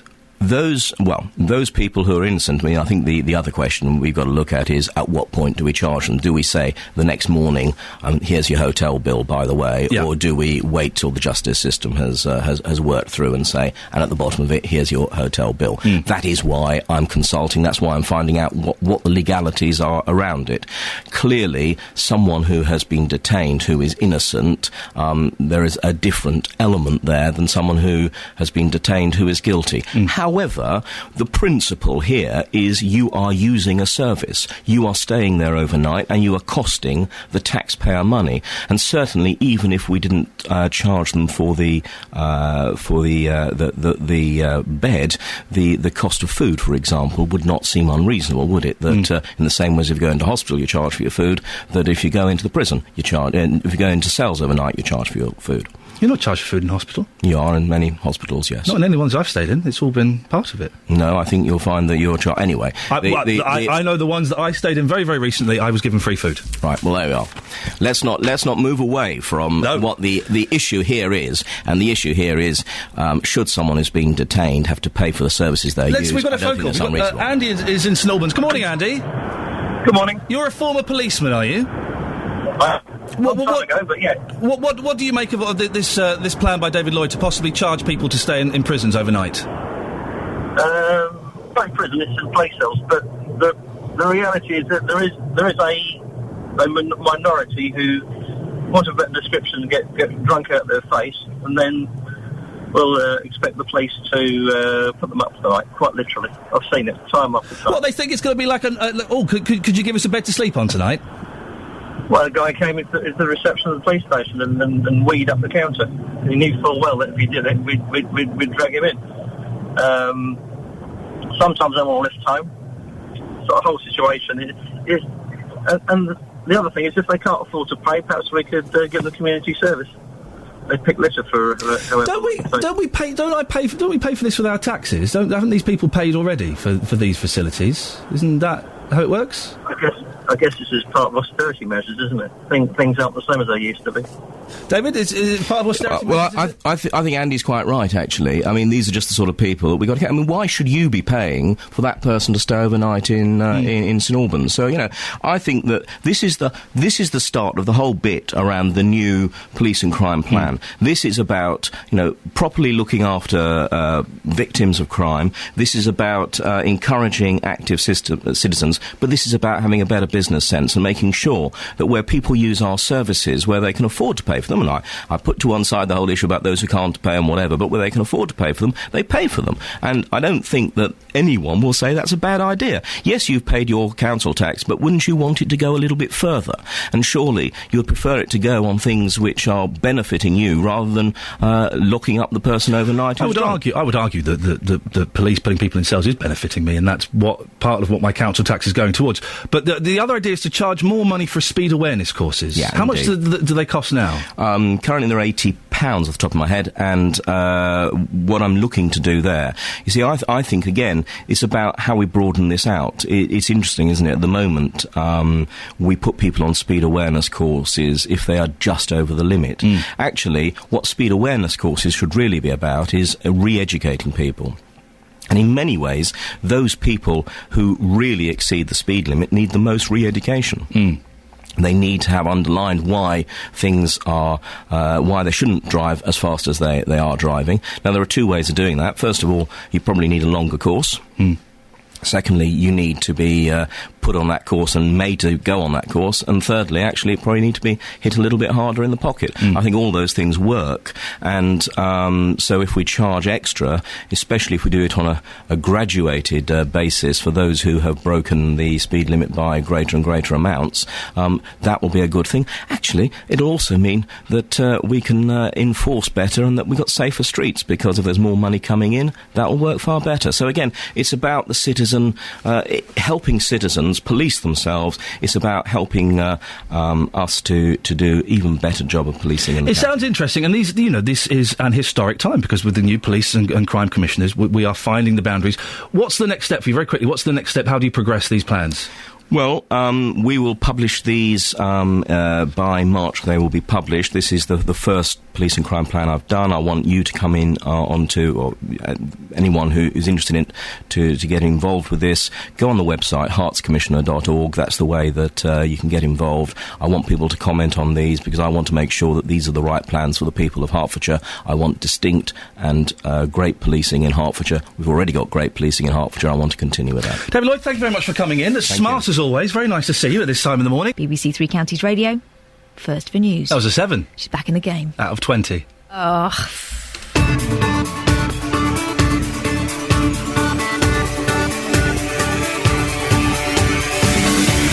Morning, this is Iain Lee, BBC Three Counties Radio. It's 3 minutes past 8 on Thursday already.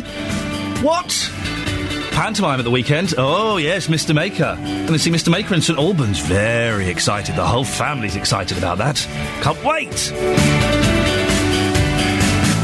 Lots coming up on the show in the last hour, including more on this allotment story. We'll be speaking to Mr. Charles Hodges. Yes, Chaz from Chaz and Dave is coming on. We'll speak to him in a second. Are your streets too busy with street furniture? By that, I mean too many signs scattered all over the place. Can we find the busiest street in Beds, Herts and Bucks?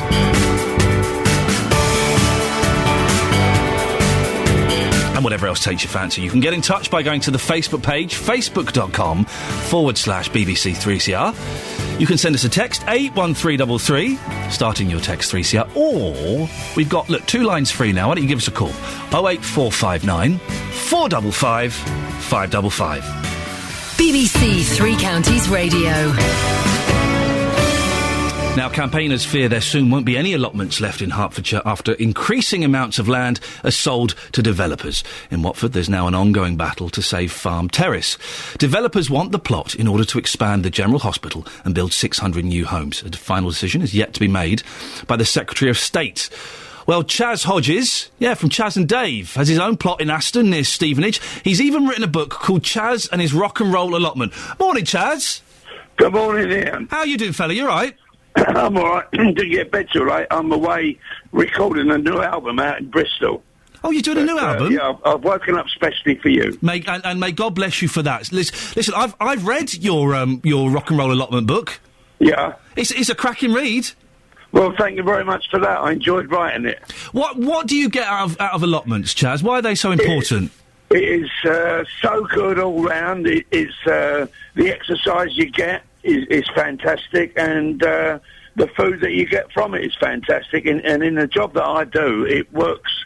It runs alongside it perfectly. I mean, if I'm in the studio recording, I mean, at home, if I'm writing for 2 or 3 hours, it's lovely to sort of stretch my arms and say, right, okay, I'm going to get out in the air now.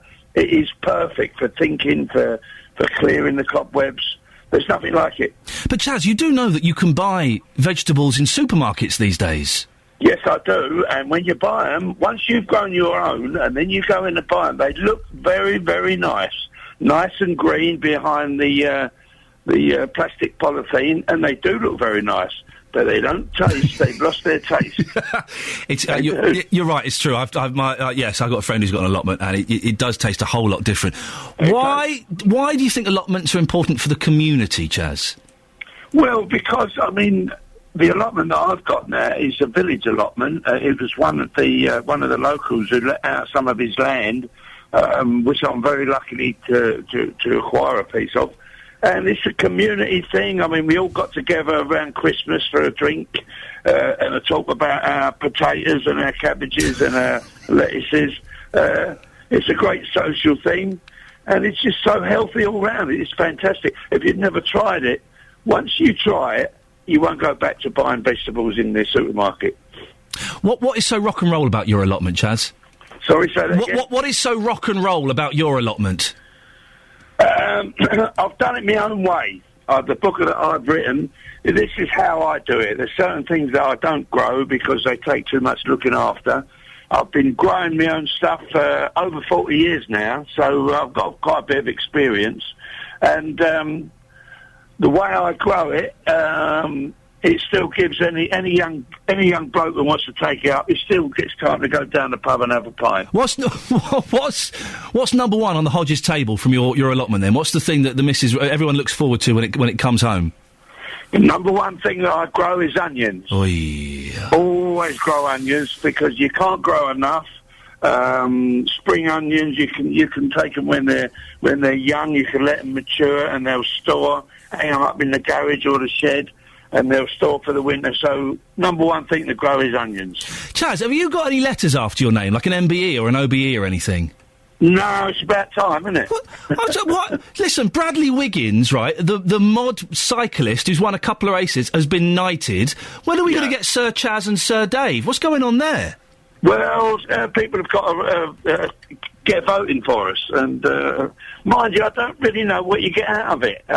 Do you get money off at the in the shops when you get one of those things? I think it is like having vouchers. You can go in and you get like 15 pence off your Lenore, and okay, I want one of them then. We'll sort it out. Listen, I'm good friends with Kate and Paul, your daughter and your son-in-law. How are they doing? They're all right. I've met you, I've met you many times here. I've met you a couple of times. Yes, are they all right? I've not spoken to them for a while. Are they well and healthy? They are great. A few colds over the Christmas. Got a little grandson now, Harry. Do you know Harry? I do know Harry. Yeah, I've been to a couple of his birthday parties. Yeah. He's a pleasure. He's a joy, isn't he? He certainly is. He's coming up for 5. It'll be 5 in March. It goes quickly, doesn't it? And Chaz, the new album, when's that going to be out? I'm hoping for it to be out in the spring. Brilliant. So, I'm having a good time recording it. I'm down here for about 3 or 4 days, and hopefully I'll have it finished this week. Listen, when it comes out, we'll get you on the show and we'll play a couple of tracks from it. Okay, Ian, that sounds like a great idea. Chaz, lovely to speak to you. Speak to you again soon, mate. Take care. Bye-bye. And you, mate. There we go. Fantastic. Chaz from Chaz and Dave. I know his son-in-law really well, because he was on a show I did years ago, the 11 o'clock show. And we were talking about his grandson there. I went to his grandson's, I guess it was his 3rd birthday party, I think. The musical entertainment, it was Chaz on the old piano. Fantastic. That's a 3rd birthday party. Superb. Well, our reporter, Jane Killick, went to meet the allotment holders. Yes, we're talking about allotments. I knew there was a reason for this. Went to meet the allotment holders in Watford this morning. We were just gutted. I mean, I've got 3 small children and a tiny backyard. So the allotment to us is everything. The children have grown up on it. It's where they exercise. It's where they grow their food. It's where we come to be with the other people, to communicate together. It was absolutely devastating when we found out that we were going to lose them, and we were given such little warning about it as well. But you are going to be given provision allotments elsewhere, aren't you? Absolutely, that's legally the only way they can do it. But unfortunately, I don't drive, and the allotments are over 2 miles away. So with 3 small children, you can imagine it's just not feasible at all. And do you grow potatoes or something like that? Have to bring them back 2 miles? Absolutely, yeah, absolutely. And bring everything down as well, because the allotments, unfortunately, like a lot of allotments, get broken into. So you have to bring a lot of equipment down when at certain times of the year, you need to do certain things. So there's no way that I can carry that, plus a 2-year-old, a 4-year-old, a 6-year-old. It's just impossible. Well, you must have told the council you're not happy about this. What's been their reaction? Basically, they're not listening. They've come up with this excuse, basically, about the hospital. And it's, we went to a meeting just 2 weeks ago where the hospital said that they could build the campus without using the allotments. It would be difficult, but they could do it. And so it's just, it's really annoying, because it's just, it's just lies, basically. So we're finding out this morning that allotments are more than just a little patch of ground where you grow some onions. They kind of do serve the community. And to some people, they're an important part of their life. Alison has emailed in 3cr@bbc.co.uk. Thank you for covering this issue. I'm all for allotments, and as they say, when it's gone, it's gone. They never create new green space. Well, that's true, isn't it? And we were speaking to the mayor earlier, and I said, but these houses, there will be a kind of a green area involved in it. Yeah, but it's not going to be as big as the one now. And yes, the allotments may look a little bit scruffy and a little bit messy, but they obviously bring so much to people's lives. They're so important, it would seem. Don't know, not got one. I'm beginning to kind of... my head is shifting towards thinking, well, maybe allotments are a cracking idea. 08459 455 555. What do you think? Have you got an allotment? Do you use it? Is it really important to you? Would you be devastated if it went? Or are you kind of thinking, just grow up? Grow up, for goodness sakes. What a load of old nonsense. And we had David Lloyd in earlier on, who is the police crime commissioner for Hertfordshire, I think it is. And he's talking about he's investigating how feasible it would be, and indeed how legal it would be, to charge people to stay in prison cells overnight. So they'd kind of leave the next morning and they get like a little bill. This is your bill. This is what you ate. This is how long you stayed. And this is for your extras. Stuart in Tring has texted 81333, starting his text 3CR. Rubbish idea. Don't pay, and what happens? They'll do it by collecting fines. No chance of happening. David did seem a little bit unsure as to what would happen for those people who don't pay, who can't pay. Seeming to think that it was a minority issue. I would suggest that a lot of people who end up in prison cells overnight are there because they haven't got any money and they've been caught shoplifting or nicking stuff. Not in any way to condone it or to encourage it, but I would guess that the majority of people who spend the night in prison cells, apart from those idiots that get boozed up, that the majority of them are people at the lower end of the financial spectrum, aren't they? You're not going to get, many rich people in prison cells overnight. I don't think it works like that. What do you think? Is it a good idea? Or is it a terrible idea? Charging people to stay in prison cells. Also, kind of, my taxes pay for that, don't they? And I sort of don't mind my taxes paying for that, because the taxes go towards, my council tax goes towards policing. And part of policing is putting people in cells overnight. That's sort of what it's for, isn't it? 08459 455 555 is the telephone number if you want to give us a call. We've got 2 lines free. Now is an excellent time. You can, of course, go to the Facebook page and have your say there. It's a great way to go and argue with the other listeners. You can see the thrill I get from doing it. Stop the presses. David Prever in for Jonathan Vernon-Smith. Doing an excellent job, by the way. Thank you very much. But then you can't give me that kind of shock revelation moments before I'm about to microphones up. What on earth did you do last night? I did what all dads do. You've done it. Yep. My daughter, she's 2, forced her way into our bed at 1 o'clock in the morning, and I can't sleep there with the two of them. It's bad enough having one woman in the two of them like that.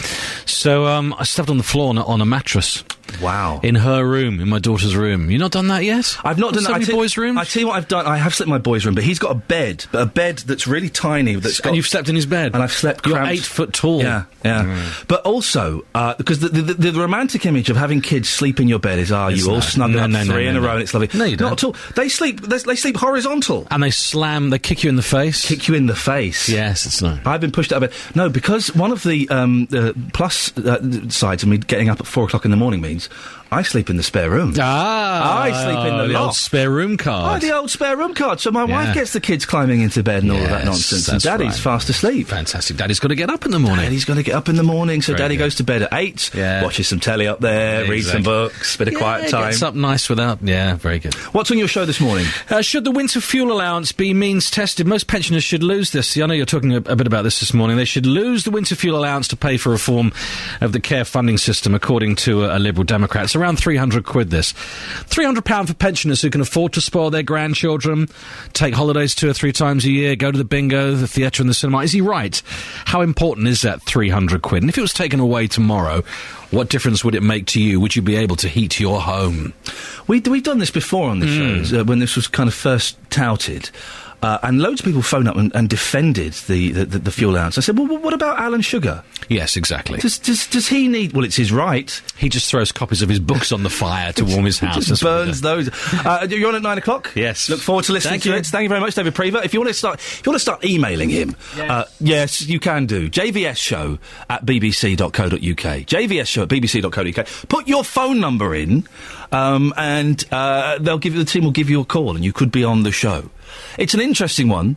It means testing the winter fuel allowance. People get very, very upset by it.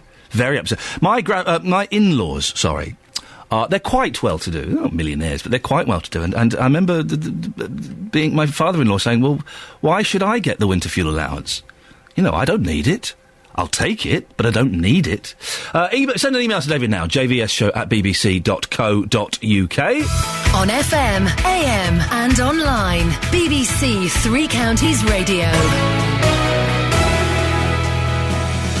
This morning we've been talking about pointless street signs. The Minister for Transport wants local authorities to take thousands down. He says they clutter the high street. What do you think? There are some streets. There's one in Edinburgh that years ago, they were one of the first in this country to do it. They got rid of a lot of the street signs. And there's at least one street in London, right by the Science Museum, where they got rid of all of them. And it looks weird, but it looks fantastic. It's clean, it's empty, loads of space. What do you think? Are there too many street signs around? Paul Watters is from the AA and joins me now. Morning, Paul. Hello, good morning. How important is it, do you think, to declutter the street? It's fairly important, but a lot of AA members agree with the general public and Norman Baker that there are too many road signs. More than 50% said there were too many road signs. However, when we asked them which ones they'd like to see less of, they weren't quite so sure. They, in fact, wanted to see more speed limit signs. They wanted to see more direction signs. Oh, hang on a minute. So there was a bit of a contradiction there. I think because we need traffic regulated and we need to know about dangerous things, we need to know where we're going. So it's a catch-22. However, we could get rid of quite a lot and still keep those important ones. You know those signs that say, look out, rocks might be falling? Yes. I've never seen any rocks falling, ever. Ever. In nearly 40 years of life. That's a very fair point. And you also see the rock falling signs when you've got nets that stop the rocks from falling. Get rid of those. They're gone straight away. We've got rid of those. It's a liability issue. I'm worried about being sued. Oh, that's the problem, you see. Everyone's worried about being sued. What ones could we realistically get rid of? I think probably we don't need to pick on a particular type of sign. Right. We need to have an audit to see where engineers have put signs up and not taken signs down, or not amalgamated signs. And so you could probably take 3 signs down and replace them with a nice shiny new one that does the job better and tidier than those 3 ugly signs.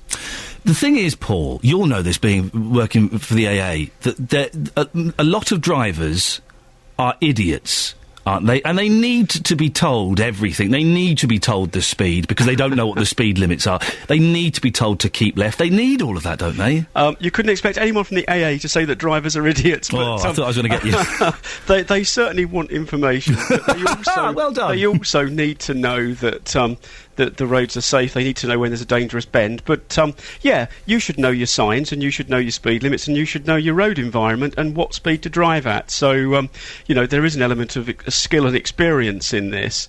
But, you know, if we want to regulate traffic, and there's ever more traffic, there are ever more cars, we do have to regulate, and we have to do that through some signage. There's no way around it. I'm trying to think. There's a country, I think it's Denmark or something, where they've got a whole town that's got rid of their street signs, and that just sounds great to me, because you see, you know, some of these great historic villages and towns that we've got in the 3 counties with just these horrible signs plastered everywhere, and it detracts from the kind of the beautiful buildings that we have. It does, and the concept of less street furniture, as we call it, is a good one. It can make places look so much more attractive. We need to be innovative. We've got technology coming along. We've got apps that you can have now to help you find parking spaces, give you a route. And so I think gradually we can get away with some fewer signs in some of our cities, and even the countryside, particularly, of course, where they're very intrusive. Paul Waters from the AA, thank you very much indeed. I nearly got him to say that all drivers are idiots. I nearly did. Didn't quite, but got very close to it. I totally agree with this.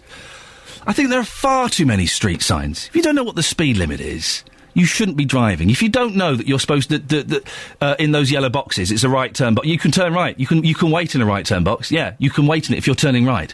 If you don't know that, well then, you shouldn't be driving a car. Because that's basic road safety and highway code, isn't it? 08459 455 555. This is Iain Lee on BBC 3 Counties Radio.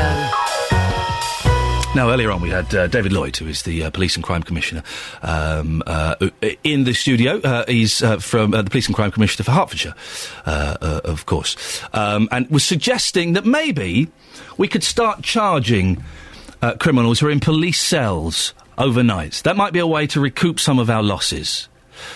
Sheila's in St Albans. Good morning, Sheila. Good morning. What do you think? It's a sensible idea, isn't it? I think it's I say flawed idea. He worries me, the fact that when he said that if you're in hospital you're charged for your meals. You're not, are you? No, well, put it like this. I don't know. Maybe he goes to a different hospital that I would go to. I see. So in other words, his planet and my planet are different. And I'm wondering whether or not, you know, this idea nowadays of sue and be sued. If, for instance, you got arrested and you were kept longer than you felt was appropriate, and the food wasn't appropriate, would you then turn round, as you do at a hotel, and say, well, you want to charge me £50 a night, and I'm sorry, but the service, the food, etc., the room wasn't up to scratch, so I'm going to reduce it to £10.50, and we'll argue it out in court. Have you ever done that in a hotel, Sheila? Argued the bill? I'd be too terrified. Well, I would if I was in a restaurant. Yeah. Yes. But what I'm trying to say is that maybe there's an idea of saying, you know, if you end up in a police station for something that really is stupid, you know what I mean, and it's like misbehaving or something, then maybe there could be an add-on somewhere along the line when you go to court. I.e., you know, because you had to stay one night or something like that, you know, we're going to charge you an extra. But, of course, the thing is, if people don't pay, and a lot of people will go to court and turn around and say, well, I can't afford that, I'll pay you £1 or £2 a week. Now, how much is it going to cost to get that back? He did seem surprised, didn't he, that I was pressing the point about what would you do to get the money off those who can't afford to pay. He seemed shocked that had even been considered as a possibility. What I felt was wrong was he came on with, I've got this idea, but then he had no sort of what I call backup. Yeah. Sort of like, yes, well, we've thought about people who can't pay, and there obviously will be. And because the thing is, when you get taken into the police station, maybe you go in at 4:00 in the afternoon. Yeah. And then for one reason or other, you're put in the cell, and then they think, right, well, we can't deal with this at the moment, we'll keep you in overnight. So if I was the person, I would turn around and say, okay, I might be guilty, but why didn't you get me out? Why didn't my solicitor come on, etc.? So why didn't you send me out at 8:00? You've kept me in for no good reason, so why should I pay this bill? When was the last time you were in prison, Sheila? Because you sound the sort. You do. If I'm honest, you sound the sort. You've lived, haven't you? Put it like this, I do go to a police cell occasionally, but not because I'm kept in. Sheila, we shall leave it there. I'm intrigued, but we shall leave it there. Thank you. I've never spent the night in a police cell, and it's kind of one of those things... I don't want to do it now. I'm nearly 40, I'm a dad. But it's kind of one of those things I look back and I wish, do you know what? I wish I had been caught on one of my rowdier nights out as an 18, 19-year-old and spent the night in the cell. It's just on the list of things. And I'm glad Sheila picked up on that. Yes, he did. David Lloyd did argue the point that you pay for food in hospitals. And I didn't want to labour it too much because it was going slightly off OT, off topic. But you don't pay for food in hospitals. The ones I've been to... I had some spent time in hospital recently. You don't pay for food. My wife and baby were in hospital over the Jubilee. They didn't pay for food. I got free food as well. We thinks that maybe David Lloyd is staying in slightly posher hospitals than the rest of us are. 08459 455 555. What do you think? Is it a good idea? Charging people who spend the night in cells. Why not? Make a few quid, get some money back, and it would teach them a lesson, and it might even stop them doing it. If they knew they were going to get a bill of, I don't know, 50 quid, 100 quid, it might stop them, mightn't it? Couldn't it work in our favour?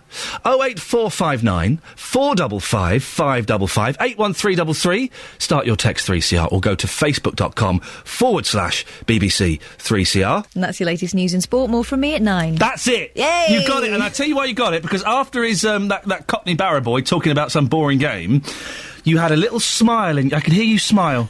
And you had a smile in your voice. I almost said that's Iain Lee's very favourite football manager. What's his name again? His name is Gary Smith. And who does he run with? Stevenage. Oh, dear. He's your bestest. Call 08459 455 555. 08459 455 555. BBC Three Counties Radio. My bestest. Morning! Last 30 minutes of the show before David Prever comes in and fills in for Jonathan Vernon Smith.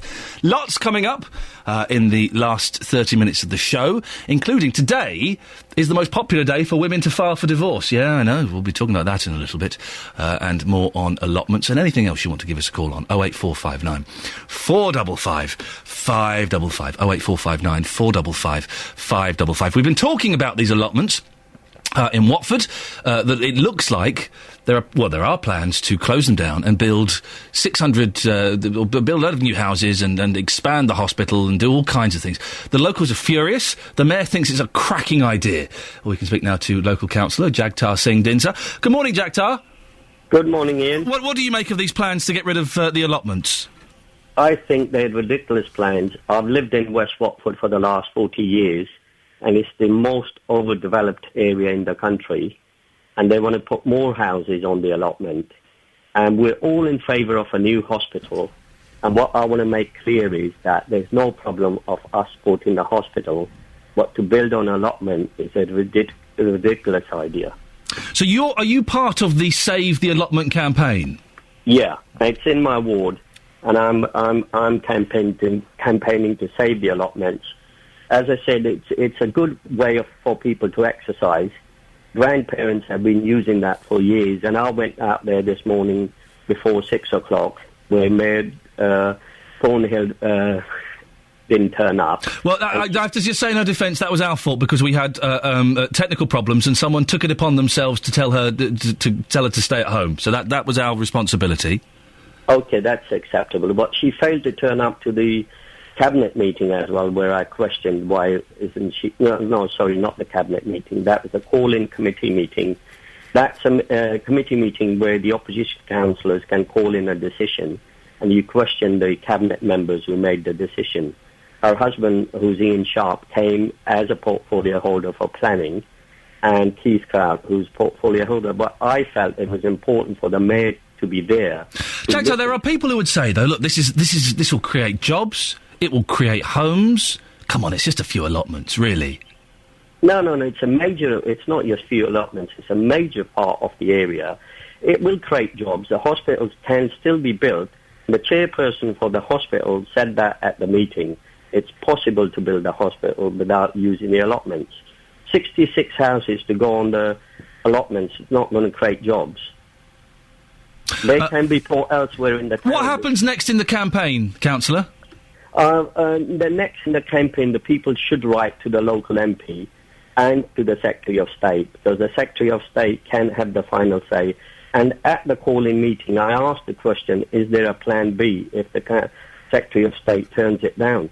There doesn't seem to be a plan B, and they're determined to build. And I heard the people ringing in, and how Dorothy sounded this morning, she was a bit bullying in her manner. Well, listen, I think Dorothy can and all of the campaigners can handle themselves. I don't like the bullying word being thrown around. Thank you very much, Councillor Jagtar Singh Dinsa. Well, it turns out that you're all big fans of allotments. Well, everyone loves the allotments. 08459 455 555. Across beds, hearts and bucks, this is BBC Three Counties Radio. Now, are you getting a divorce today? Or just be careful, right? If you're a man and you're married, just be mindful that you might get handed a letter today.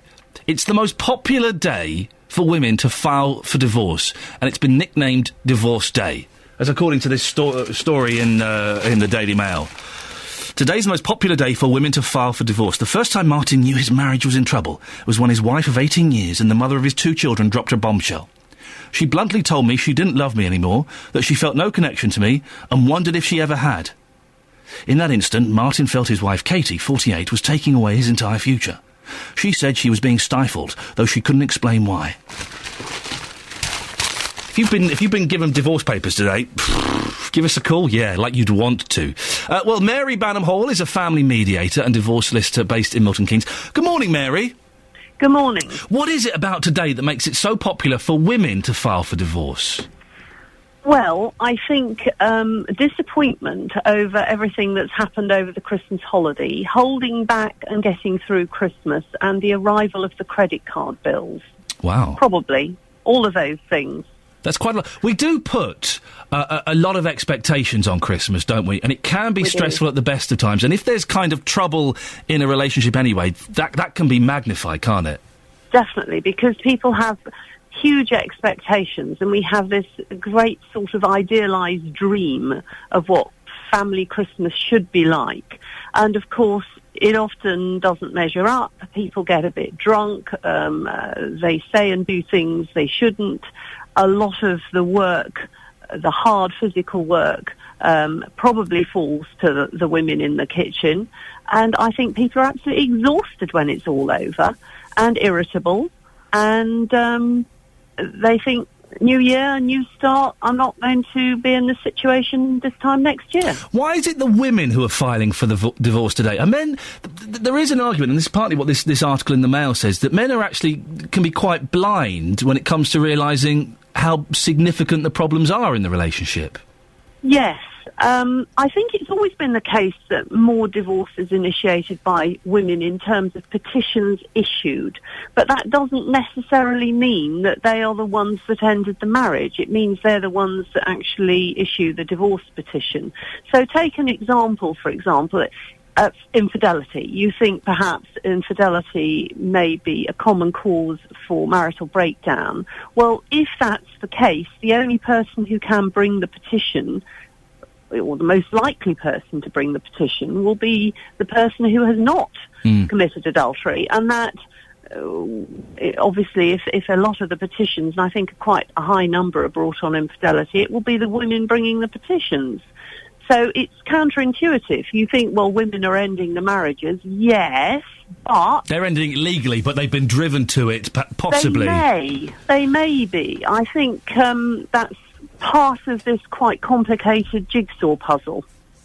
Why are divorce rates so high? What's going wrong? I think the norms have changed. 30 years ago, 40 years ago, the norm was everybody knew marriage was difficult. You had to work at it and work through the bad patches. And actually, I don't think people think that anymore. I think they shoot first and ask questions later. And I've sometimes said to clients, what would you do differently? You know, when you get to know them quite well over a period, and quite a lot of them have said, I would work harder at my first marriage. Because actually your first marriage is the one that statistically is the one that's going to last if anything does. Really? That's interesting. The odds get worse, and you're more likely to, if you've had one divorce more, you're more likely to have another divorce. Is it too easy to get a divorce? I don't necessarily think that people should.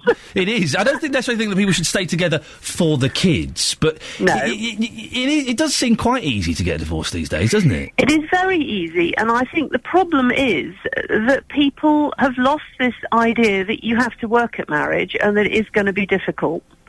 That is the thing we have lost. And there are other pernicious things that are happening in the background that people don't seem terribly aware of, to do with tax credits, which actually make it more difficult. There's less of a financial incentive to stay together because we are constantly punishing people who are in a relationship with somebody and living together, whether they're married or not. Doesn't make any difference. Is it part of the thing? Because I'm doing shows like this and phoning shows in other places. You hear lots of kind of older people, like in their 60s and 70s, getting divorced. Is one of the reasons that we're living so long? We weren't meant to live this long, really, were we? So by the time you get to 65, you're sick to death of the person you spent the last 40 years with. Yes, I think there are certain key stages where people reevaluate their lives. One is when the children leave home. And they're suddenly left alone, probably in a great big rambling, empty, silent house, and perhaps may find they haven't got a lot in common. There are quite a few, you're right, there's quite a few people getting divorced in retirement, and actually it's an awful shame because they're going to have a seriously worse standard of living when they carve up whatever resources they have between two of them. It's fascinating. Mary, thank you very much indeed. That's Mary Banham Hall, is a family mediator and divorce solicitor based in Milton Keynes. Listen, if you're a bloke and you're married, just be careful. If you get any brown envelopes today, I would be sitting down when you open it. Because according to this story, today's the most popular day for women to file for divorce. It's also, I think, this week, I don't know if it's today specifically or this week, it's the most popular day for online dating. It's its busiest. It's its busiest. Is that a coincidence, do you reckon? Here you are, darling. We're getting a divorce. Let me just log into... I don't know. I don't know any of the names of them. I'm sure there are loads out there. The online dating... how weird is that? Have you done that? It's never... Listen, when I was dating and courting, the internet had barely been invented. It was still a dream in Tim Berners-Lee head. But we should do a show on that one day, because it is something that's quite fascinating, and the lengths that people go to. And you think it would be easy, because it's literally ticking boxes. Hey, they like this kind of music, they don't like these kind of films, they have an interest in cars from 1976. You're ticking every box. But where's the spark? Where's the spark? That's what I ask you. Where's that moment of looking across a crowded room and seeing someone going, "Fwah." That's what I had with my missus. I looked across the room and went, "Fwah." Then several years later, she looked around at me and went, maybe. Probably the best I can do at short notice. Quick look at the front pages before we get the latest travel news, shall we? Let's go to The Independent. The dyslexic girl who grew up to win the Costa Prize, the amazing story of Sally Gardner. And treat white working-class boys like ethnic minority, Willits tells universities. And face off, the tech battle of the sexes. What's that? Is that worth having a little look at? Let's see what happens. The tech trauma divide. Are men or women more stressed by losing their phones and other gadget disasters? Well, two people go head-to-head to find out who copes best. I would be devastated if I lost my phone. Although, this year, it's not a New Year's resolution because I don't believe in them. I think they're a load of old guff. Right? And if you're making New Year's resolutions, it's pointless. But by coincidence, I've introduced some changes into my life that coincidentally clash with New Year. And one of them is I'm using my mobile phone less. I had loads of old email accounts for various things. Deleted nearly all of them. And I use my phone... When I'm at home, I kind of leave the phone turned off and upstairs in the bedroom. And man, it's good. It feels good. And I'll check it every now and then. When I go to bed, before I would sit in bed with my phone, checking and tweeting stuff. When I go to bed, one quick last look at the emails, make sure there's nothing happening with the show or, anything. Switch the phone off. Put it in the other side of the room, get into bed and read for half an hour. 2 chapters of me Pete Townsend. It's wonderful. It's great. It's so freeing. Everyone should do it. Man, they should get rid of mobile phones. I couldn't do it on my own, but if we all agreed to do it one day, we'd feel so much better. Let's have a quick look at the rest of the front pages of the newspaper, shall we? The Guardian. Markets soar after US steps back from cliff. The world's financial market. I don't know why I do this voice when I read the newspapers. It's my internal monologue. The world's financial markets surged yesterday in a show of relief after United States politicians averted the tax rises and immediate spending cuts of the fiscal cliff. And hand back the Falklands, Argentina tells Cameron. 30 years after Britain and Argentina went to war over the Falklands, Argentina's populist president and all-round lovely lady, Cristina Fernández de Kirchner, returns to the fray today with a blistering attack on British colonialism and a demand to hand back Las Malvinas. Why don't we? Why don't... They must cost a fortune. Why don't we? Just give them back, come on. Oh, but the people that live... really... Come on, there are more important... Let's sell them. All right, let's sell them. Sell them to Argentina. What do you want, 50 million? 100 million pounds? Would that work? The Times. Army told to open up its system of justice. Victims of bullying and abuse fears speaking out. All of these papers, by the way, have got Jim Davison on the front.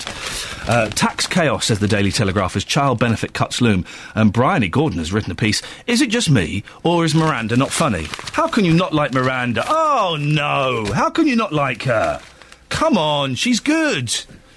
Dennis is in Dunstable. Dennis, you like Miranda, don't you? I do. I think she's absolutely brilliant. She's great, isn't she? Yes, she is. How can anyone not like her? It's like she's proper old-fashioned... When she stands up, she's funny. Exactly. She's a lovely person, Miranda. Of course she is, yes. Yes, she is. Now, what have you called in for, you old lush? The business with people going... So, hang on, Dennis. Just be quiet a second. Sorry? Shh. Are you listening to bagpipes? Unfortunately, yes. My wife she loves the strangled cat sound. Why? So she's got bagpipes playing at 10 to 9 in the morning? She's got a recording of the Edinburgh Festival. To me, it's just a noise. It's very loud. I know, unfortunately. They're going to play it louder, so if they leave us, we'll be able to hear them in the distance playing the pipe. Well, Dennis, let's struggle through this this bagpipery, and yes... Turn it down a bit, Wyn, will you please, for God's sake? Come on, Wyn, please. He's asking you on the telephone to turn it down. I didn't ask anything. Dennis, don't get me involved. I didn't ask her to turn it down. Don't blame me. Yeah, she's all right. She's laughing. Good. It sounds like she's crying, but okay. No. Go on, what have you called in about? For goodness sake, we've only got 10 minutes left. About this business of charging people to stop overnight. This is David Lloyd, the PCC for Hertfordshire, wants to charge people to spend the night in the cells. Well, what's the criteria of picking up in the first place? And after all, when you are arrested and taken to the police station, they search you, obviously, before they put you in the cell, in case you've got knives or anything else. So, obviously, they know whether they've got money or not. Yeah. To pay it, if they charge them there and then. If not, chuck them out. that would be great, wouldn't it? I'm sorry, we brought you back to the police station, but you haven't got enough money on you. We're going to have to chuck you out. No, God, please, let me... Have you ever spent the night in the cells, Dennis? Not a night. I did years and years ago when I was very small. I was taken to somewhere in Wales, and there was an old prisoner, a Victorian prisoner. They were showing people around, and they said, "What would it like to?" They pushed me in there and locked the door. That doesn't count. Only for a couple of minutes. That doesn't count, Dennis. You spent a couple of minutes in an old Victorian prison. Yes, that's right. Okay. Well, okay. And allotments. Are you a fan of allotments? I'm not. I'm a total non-gardener, but I can see other people. My wife is a super gardener, so I'm a total non-gardener. I believe if you can't eat it, don't grow it. And so, yes, I think that they should be looked after. And if they want some land in Watford to put houses on, why don't they use Watford football ground? Yeah, well, there you go. Nice big area. Dennis, have you ever done internet dating? No, I haven't. I'm not at 87. Well, listen, the one you've got there sounds like a right handful. You could do with something... Anyway. Oh, no, after 63 years of marriage, there's nothing I can do with her. Well, be careful. Today, she might hand you a divorce notice. Well, it's a bit late now. I divorced her because of that blooming bagpipe music. I agree with you totally. And if she's another Andre Roux friend as well. I get that 24 hours a day music. Oh, blimey. I don't mind. Dennis, lovely to talk to you. Go back to your bagpipes. Bye-bye. Ta-ta, there we go. Oh, you imagine listening to that all the time. This is Iain Lee on BBC Three Counties Radio. Talking very loosely about internet dating, and Catherine Boyle has just messaged down to me, uniform dating. I've written back going, what? She goes, it's one of the more niche sites. The ad is for people who work in uniform or just fancy those who do. Right, two things. Wow, that's weird. And second thing, how do you know about that, Catherine Boyle? How do you know that there is a dating website for people who work in uniform or just fancy those who do? Huh? What is it? Although we will, of course, be looking at uniform dating a little bit later on, won't we? Of course we will. Now, would you be prepared to be means tested for currently universal benefits if your care bill in the future potentially went down? Paul Burstow MP has urged the government to defuse the elderly care time bomb by concentrating the winter fuel payment on the poorest pensioners and using the money saved to pay for a cap on care costs. In a report being published by the think tank Centre Forum, it's revealed that under the current care system, elderly people who own averagely priced homes face losing 65% of their assets to pay for care. Well, let's get more from our reporter now, Simon Thompson. What exactly is Mr Burstow arguing, Simon? Iain, Paul Burstow, who was a former care minister himself until he was sacked from the government in the last reshuffle, he's come up with this idea for a think tank, Centre Forum, looking at the cost of social care in old age and finding a way to try and pay for that. The idea of a cap that no one would pay more than a certain figure for their social care needs in old age, regardless of how much that care costs. And what he's decided is that the best way to do it is to actually scrap winter fuel allowance as a universal benefit for all pensioners. At the moment, anyone over 60 is entitled to it, even if they live abroad. It's worth about £100 to £300 a year, depending on how severe the winter is, and it's given to all pensioners, even if necessarily they don't actually need it. Many, of course, say they do. Mr Burstow says that under his scheme, about three-quarters of those who currently get it would lose out, and he's saying that, coupled with other bit of some saving ideas he's come up with, would save about £1.5 to £1.7 billion a year, and it would pay for the cap that's been suggested by the Dilnot Commission that looked into the cost of social care that was reported for the government a couple of years ago. What did the Dilnot report suggest about care in our old age? Well, Dilnot was looking at a number of things, looking at the costs of social care, looking at the time bomb, the fact that we have an ageing population, that we've got to pay for social care in some way, that many of us may may well get things like dementia in old age that have increased significantly because we're living longer.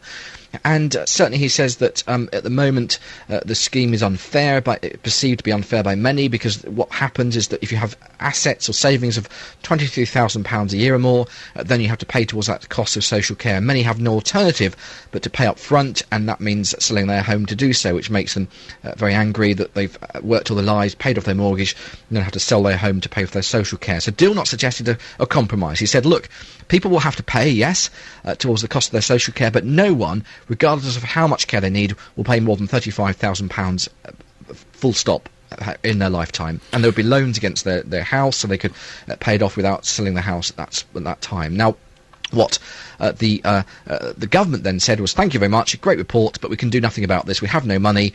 It's a time of austerity. Now, what certainly Paul Burstow is suggesting is a way forwards. He's saying, look, I can find the money here, about £1.7 billion, through scrapping winter fuel allowance as a universal benefit. Now, scrapping winter fuel allowance for most pensioners would be very controversial, wouldn't it?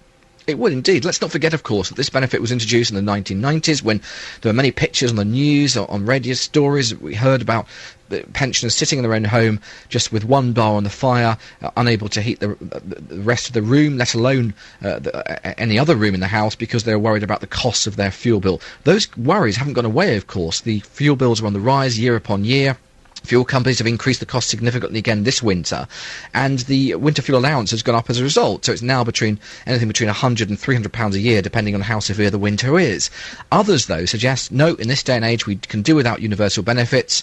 Of course, there's been the same argument about family allowance, child benefit, and certainly they are now suggesting, some on the Conservative benches, that we should do away with the winter fuel payment as a universal allowance. Last week, in fact, the Conservative Minister Nick Hurd suggested that well-off pensioners should consider giving their winter fuel payments to charity if they don't feel they need it. David Cameron, so far, has said that he's committed to retaining it as a universal benefit, although he's under pressure, it seems, from some in his own party. Age UK, which of course is seen as the voice of many pensioners, they have expressed real concern about taking away the universal benefits here. They say you've got to be really careful about tackling any or certainly targeting any benefit that's paid to pensioners as a potential source of income, because many feel that otherwise they would not claim the benefit they're entitled to. Simon Thompson, our reporter there, thank you very much. Don't forget, after 9 o'clock this morning, David Prever is in for Jonathan Vernon-Smith, and he's asking, should the winter fuel allowance be means tested? What the hell? You can start calling him now, why don't you? I can see his team starting to gather. 08459 455 555. You can email him as well. jvsshow@bbc.co.uk. Now, you kind of hear the sort of stories that we've been doing on this show. If there's anything out there that you've seen or is happening to you that you think we should be talking about, get in touch. That's how we got the allotment story, is someone got in touch with me. So send us an email. 3cr@bbc.co.uk, and just put in the subject heading Breakfast Iain Lee, and we'll have a look at it. And if we think it's worthy of sending out one of our reporters or getting you on the show, then we certainly will. So 3cr@bbc.co.uk, put in the subject heading Breakfast Iain Lee, and let us know what you think we should be talking about. Sophie Tyler, BBC, Three Counties Radio. Sophie, have you ever heard of this website, Uniform Dating? Yeah, I don't understand it. Oh, you weirdo! She does understand it, is what she means. I know enough about girls to know she means she does understand it. That's it, that's your lot. Back tomorrow at 6 o'clock.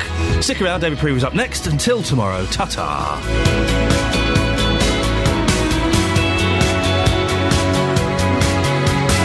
Getting beds, hearts and bucks talking. This is BBC Three Counties Radio.